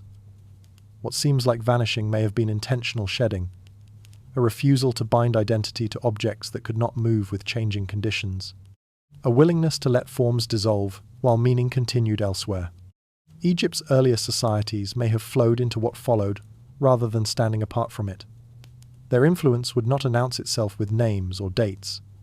It would persist in timing, orientation, and habit, continuity without credit, survival without monument. Seen this way, the absence of legacy feels less tragic and more deliberate. Not everyone sought immortality in stone. Some sought balance across time. Their success lies in what endured quietly, shaping later forms without demanding ownership. By the end of this reflection, the listener is invited to pause, to question the assumption that remembrance equals importance, to consider that what truly matters may leave no record at all. If being remembered was never the goal, then disappearance is not failure, it is completion. Influence continues where recognition ends. And to measure such civilizations, one must look not for names or structures, but for patterns that survive transition. Continuity must be measured differently now, not by what was written down, but by what quietly carried forward into everything that followed. To sit with this idea requires letting go of modern urgency. It asks the listener to imagine success without audience, meaning without signature. In such a frame, disappearance is not loss, but freedom from the burden of proof. What survives does so because it works, not because it was declared worthy. These cultures may have trusted continuity more than commemoration, allowing their ways to dissolve into what came next naturally. Their influence becomes inseparable from later forms, impossible to isolate or credit. And perhaps that was the intention. A civilization that releases itself does not vanish, it diffuses. Its values sink into practice, shaping futures quietly. To recognize that, is to adjust how survival is understood and to accept that some legacies live best when they are no longer trying to be seen. Seen this way, endurance belongs to motion, not monuments, and continuity replaces memory as the deeper measure itself. Influence does not always announce itself. Some forces move forward without leaving signatures, shaping what follows while remaining unseen. In Egypt, much of what later appeared unified and monumental may have been carried forward quietly, embedded within systems that no longer remembered their source. Techniques pass more easily than stories. A way of planting time to river movement, a habit of orienting space toward light and water, a rhythm of ritual aligned to seasonal return can persist because they function. No explanation is required when practice works. Over generations, use replaces memory, and what was inherited feels natural rather than learned. Egyptian civilization can be viewed as a vessel rather than an origin. It gathered currents already in motion and gave them structure, visibility, and endurance. Agricultural calendars followed older patterns of observation. Sacred orientations echoed relationships with landscape formed long before temples fixed them in stone. Ritual cycles preserved responses to change rather than accounts of events. Anonymity often strengthens influence. What lacks a name cannot be argued over. What lacks authorship cannot be discredited. Practices that survive without attribution do so because they adapt seamlessly to new contexts. They are absorbed rather than defended. This is why later achievements can carry ancient foundations without acknowledgement. The stability that defines dynastic Egypt may have depended on habits perfected earlier. Measured space, repeated ceremony, and balanced planning reflect inherited intelligence refined through long familiarity with place. Recorded achievement draws attention, but buried influence shapes behavior. A monument impresses, but routine sustains. Over time, what sustains tends to last longer than what is celebrated. Seen this way, the hidden civilization does not sit outside Egypt's greatness. It exists within it. Present in timing, orientation, and expectation. Present in what feels correct without explanation. Foundation without plaque. The assumption that significance requires signature dissolves here. Influence does not weaken when unnamed. It strengthens. It becomes harder to remove, more resilient to disruption. By sensing this, the listener begins to understand continuity differently. The question shifts from what was built to what endured, from who began to what persisted. If earlier societies shape later systems without recognition, then origins become layered rather than singular. Beginnings blur into inheritance. What feels like creation becomes culmination. This realization invites reflection beyond Egypt. Many aspects of identity may rest on unseen inheritance. Ways of thinking, organizing, and valuing carried forward without record, trusted because they worked. The deepest past may surround us invisibly, shaping assumptions about order and meaning. Influence without a name continues quietly, asking for attention rather than proof. Such influence moves like groundwater, unseen yet decisive. It feeds later growth without drawing attention to itself, stabilizing systems long after memory of its source has faded. This is why foundations matter more than facades. They determine shape and orientation even when no one stands before them to admire presence. In Egypt, later greatness may owe its balance to habits formed when survival demanded attentiveness rather than display. Precision learned through repetition, coordination refined through trust, and belief shaped through experience, continued operating beneath formal institutions. What endured was not ideology, but practicality carried forward as culture. Understanding this invites restraint.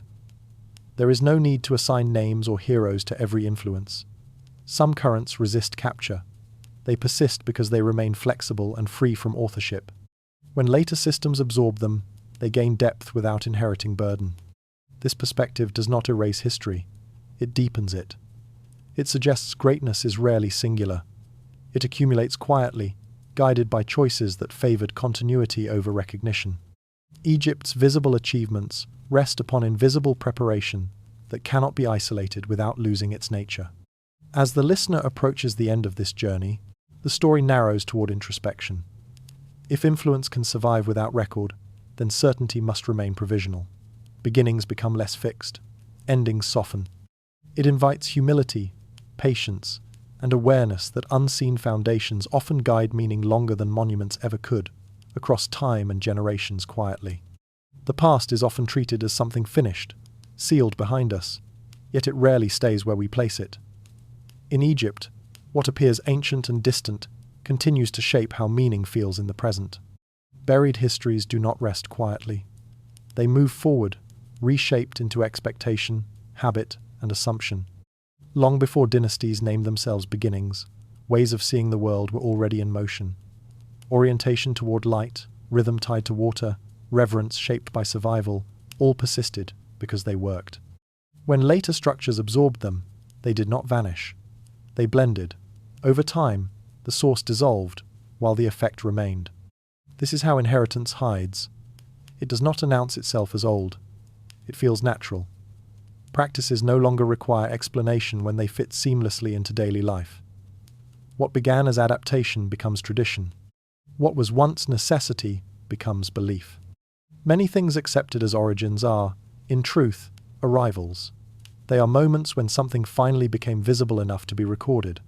Writing, kingship, and monuments did not create meaning. They gathered it.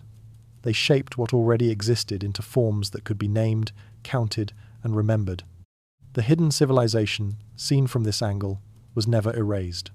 It was absorbed so completely that separation became impossible. Its influence lives on in structure rather than story, in patterns repeated without awareness of their age.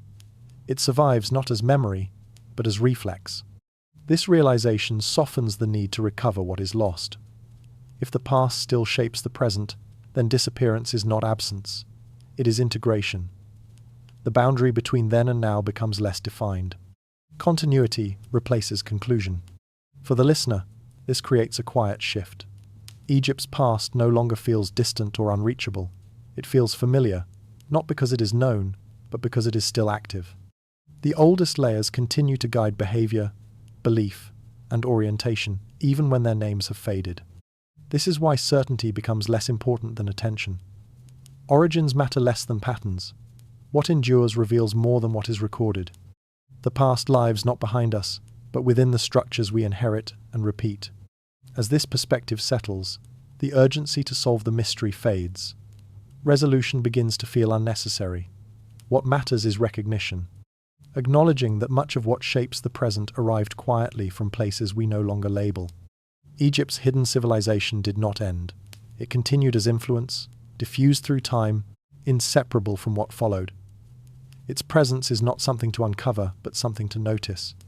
The story does not ask to be finished. It asks to be allowed to exist without closure, without proof, without names. In that allowance, the distance between ancient and modern dissolves gently.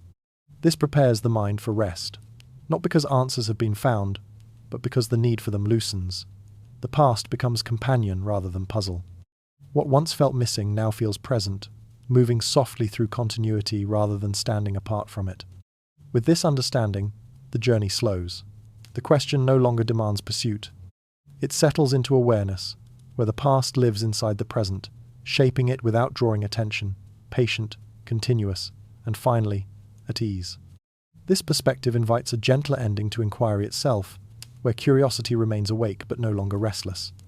Instead of forcing answers upward, the listener is encouraged to let questions breathe, to accept partial understanding as enough for the moment. In this space, history stops being an argument and becomes a presence, felt rather than proven. The ancient and the modern share ground without competing. What once demanded explanation now offers quiet companionship, allowing mystery to coexist with meaning, and leaving the mind calm, open, and willing to carry uncertainty forward without resistance or urgency. It asks patience, humility, and trust that continuity can teach without clarity, and that silence may nurture understanding over time, gently reshaping perception long after the story seems complete. For those listening closely, we are taught to believe that every question carries an answer waiting somewhere ahead. In history especially, uncertainty is often treated as a flaw, a temporary state meant to be corrected with enough effort, data, or discovery. Yet some mysteries resist resolution not because knowledge failed, but because the question itself reaches beyond what evidence can hold. Human discomfort with unanswered questions runs deep. Open endings feel unstable. They deny completion. They leave space where certainty promises relief. In response, the mind searches for closure, sometimes too quickly. When a narrative offers a clear conclusion, it feels responsible, even when the path leading there is thin. But history does not owe us completion. It offers fragments, not guarantees. When evidence thins, restraint becomes a form of respect. Forcing certainty into gaps does not strengthen understanding. It narrows it. In the case of Egypt's deepest past, the desire for resolution has often shaped explanation more than discovery. Where continuity feels incomplete, origins are simplified. Where silence persists, absence is declared. These moves provide comfort, but they also limit imagination. Leaving a question open is not intellectual surrender, it is recognition of scale. Some histories extend beyond recovery, not because they lack importance, but because their traces dissolve into influence rather than record. To demand answers in those spaces risks replacing mystery with assumption. There is value in questions that remain alive. They invite humility. They remind us that knowledge is not ownership, that understanding does not always require mastery. Living with uncertainty keeps perception flexible. It allows stories to breathe. When mystery is framed as failure, it becomes something to defeat. When framed as space, it becomes something to inhabit. This shift changes how the past feels. Instead of frustration, there is openness. Instead of urgency, attention. Not knowing exactly who built, named, or began something does not weaken its significance. It can deepen it. The absence of final answers invites reflection on what endured rather than who claimed credit. It shifts focus from origins to continuity. In this way, mystery becomes generative. It shapes identity without dictating it. It allows multiple interpretations to coexist without forcing resolution. For societies, this flexibility is strength. History, when overly closed, becomes rigid. It resists revision. It confuses completion with truth. Open histories, by contrast, remain responsive. They adapt as perspective changes. This does not mean abandoning evidence or rigor. It means allowing evidence to define the limits of certainty rather than pushing beyond them. Silence, here, is not an obstacle. It is information. Accepting this invites a calmer relationship with the past. Curiosity remains, but impatience dissolves. Questions are held rather than chased. By the end of this reflection, mystery no longer feels like a gap to fill. It feels like a horizon, something that guides direction without demanding arrival. Egypt's hidden beginnings do not ask to be solved conclusively. They ask to be acknowledged as incomplete by nature. Their meaning lies in how they influence perception, not in how neatly they are resolved. With this acceptance, the story releases its grip. The need to conclude gives way to a wider view. History becomes less about answers and more about orientation, less about closure and more about presence. As this realization settles, attention lifts outward. The question is no longer only about Egypt, but about time itself, how it layers, absorbs, and carries meaning forward regardless of whether we name it fully. Mystery stops being an endpoint. It becomes a companion, inviting reflection rather than demand, and preparing the ground for a final widening of perspective beyond any single civilization or story at all. Time rarely moves the way stories suggest. It does not clear the ground and begin again. It gathers. It carries fragments forward, blending what came before into what follows. Civilizations do not reset history when they rise. They absorb it. Egypt illustrates this pattern with unusual clarity. What appeared as sudden emergence was built from layers already in motion. Habits, beliefs, and structures flowed into dynastic form without vanishing. The new did not replace the old. It reorganized it. Across human history, replacement is an illusion created by naming.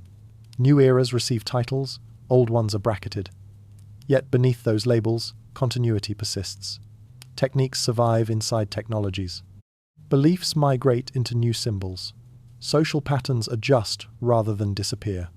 Time behaves less like a straight line and more like sediment. Each generation deposits meaning on top of what already exists. Pressure builds. Older layers compress. They do not vanish. They change state. Seen this way, Egypt's hidden civilization feels inevitable rather than exceptional. Many societies have left behind foundations that cannot be isolated because they were never separate. They dissolve into successors so completely that distinction becomes meaningless. Absorption explains why influence outlives form. When an idea adapts, it remains useful. When it resists, it fractures. What endures is what can bend without breaking. History, then, is accumulation rather than succession. No age fully escapes its inheritance. Even revolutions depend on inherited language, tools, and expectations. Change rearranges material already present. This perspective softens loss. When a civilization seems to disappear, it often continues under altered expression. Its priorities live on inside later choices. Its solutions survive within new problems. Time does not judge what it absorbs. It carries everything forward until pressure transforms it. What once existed as practice becomes belief. What was belief becomes structure. What was structure becomes assumption. Understanding this requires patience. It asks the listener to feel continuity rather than seek rupture, to notice how much of the present rests quietly on unacknowledged pasts. In Egypt, the earliest layers did not end. They diffused. Their influence became foundational precisely because it was no longer visible. The later civilization did not overwrite them. It depended on them. This pattern extends far beyond one place. Human progress is cumulative, not corrective. Each era inherits problems and solutions together. Nothing starts from nothing. By accepting this, the mystery of Egypt's origins relaxes. It no longer demands exception. It fits within a broader rhythm of time, where absorption replaces erasure. The past stops feeling fragile. It feels dense, heavy with continuation. Seen from this distance, time becomes less about endings and more about endurance, less about disappearance and more about transformation. Nothing truly disappears. It only changes form, carried forward quietly into what comes next. It asks us to release the idea that history moves in chapters that close. Instead, moments overlap, bleed into one another, and continue working long after names fade. The earliest choices shape later constraints. The first responses echo through later systems. When viewed this way, beginnings and endings lose their sharp edges. What matters is not when something stopped, but how it transformed. Civilizations rarely disappear. They redistribute themselves across time. This understanding changes how the listener relates to loss. What once felt erased now feels redistributed. Influence persists even when form dissolves. Egypt's story becomes a reminder rather than an exception. Humanity carries its past forward unconsciously, building futures from materials already shaped by prior needs. Time absorbs because it has no preference. It does not preserve what is beautiful or destroy what is flawed. It keeps what adapts. And as this wider view settles, attention begins to turn inward. After following time outward across layers and centuries, the mind naturally quiets. What remains is not explanation, but stillness, where understanding no longer pushes forward but rests.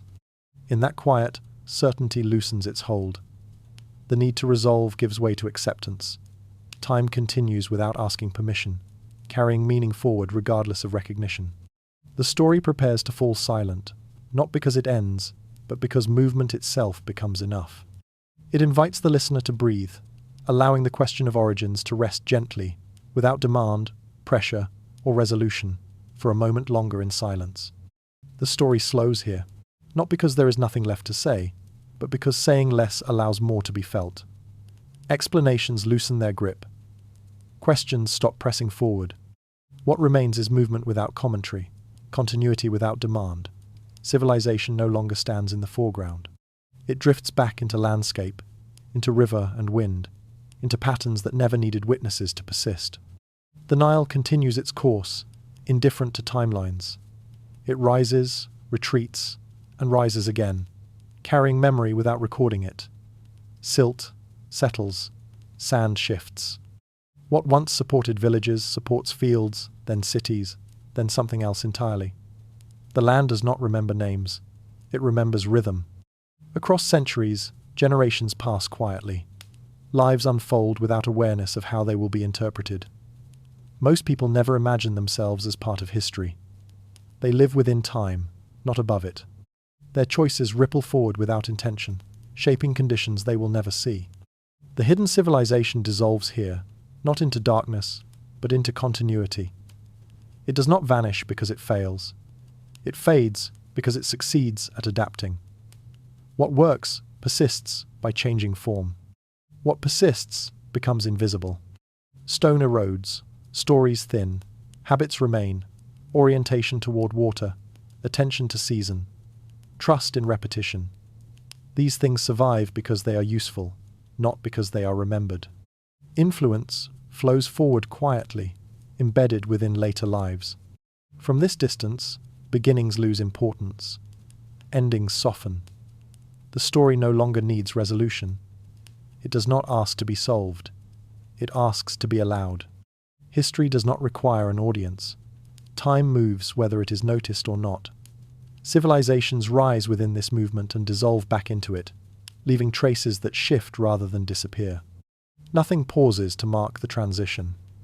It happens because continuation is natural. The desire to capture, define, and conclude belongs to observers, not to the flow itself. When attention fades, the story continues unchanged. When explanations end, influence persists. This is the quiet truth at the center of the journey. Meaning does not depend on recognition. Continuity does not depend on record. The past survives by becoming inseparable from what follows. As the mind rests here, certainty feels unnecessary. Mystery no longer demands pursuit. The question of origins loosens, replaced by awareness of motion. Something vast has been glimpsed, not fully seen, and then released. There is no final answer waiting beyond this point, only passage. The river moves, the desert breathes, time widens. The story does not end. It drifts beyond attention, carrying everything forward without comment, without witness, without need. Silence remains comfortable here. It is not empty or waiting. It simply exists alongside movement, allowing thought to slow without disappearing. In this space, the listener is no longer asked to remember dates, names, or claims. Attention drifts, following rhythm rather than argument. What once felt hidden no longer feels absent. It feels integrated. The earliest past settles into the present like breath, constant and unnoticed. The need to define it dissolves. History, released from explanation, becomes presence. The land carries on, life continues. And somewhere beneath the surface of awareness, influence persists, shaping futures that will never know its source. It is enough to let the story rest there, not solved, not completed, but allowed to remain open. The current carries it onward, beyond listening, beyond language. What remains is calm, a quiet recognition that time does not ask permission. It moves, absorbs, and continues, long after attention releases it again. No witnesses are required, no memory must be preserved. The motion itself is the meaning.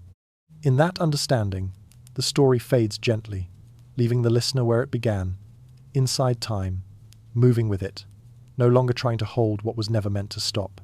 It continues whether noticed or not, patient, indifferent, and complete in its own unfolding. Nothing waits for us.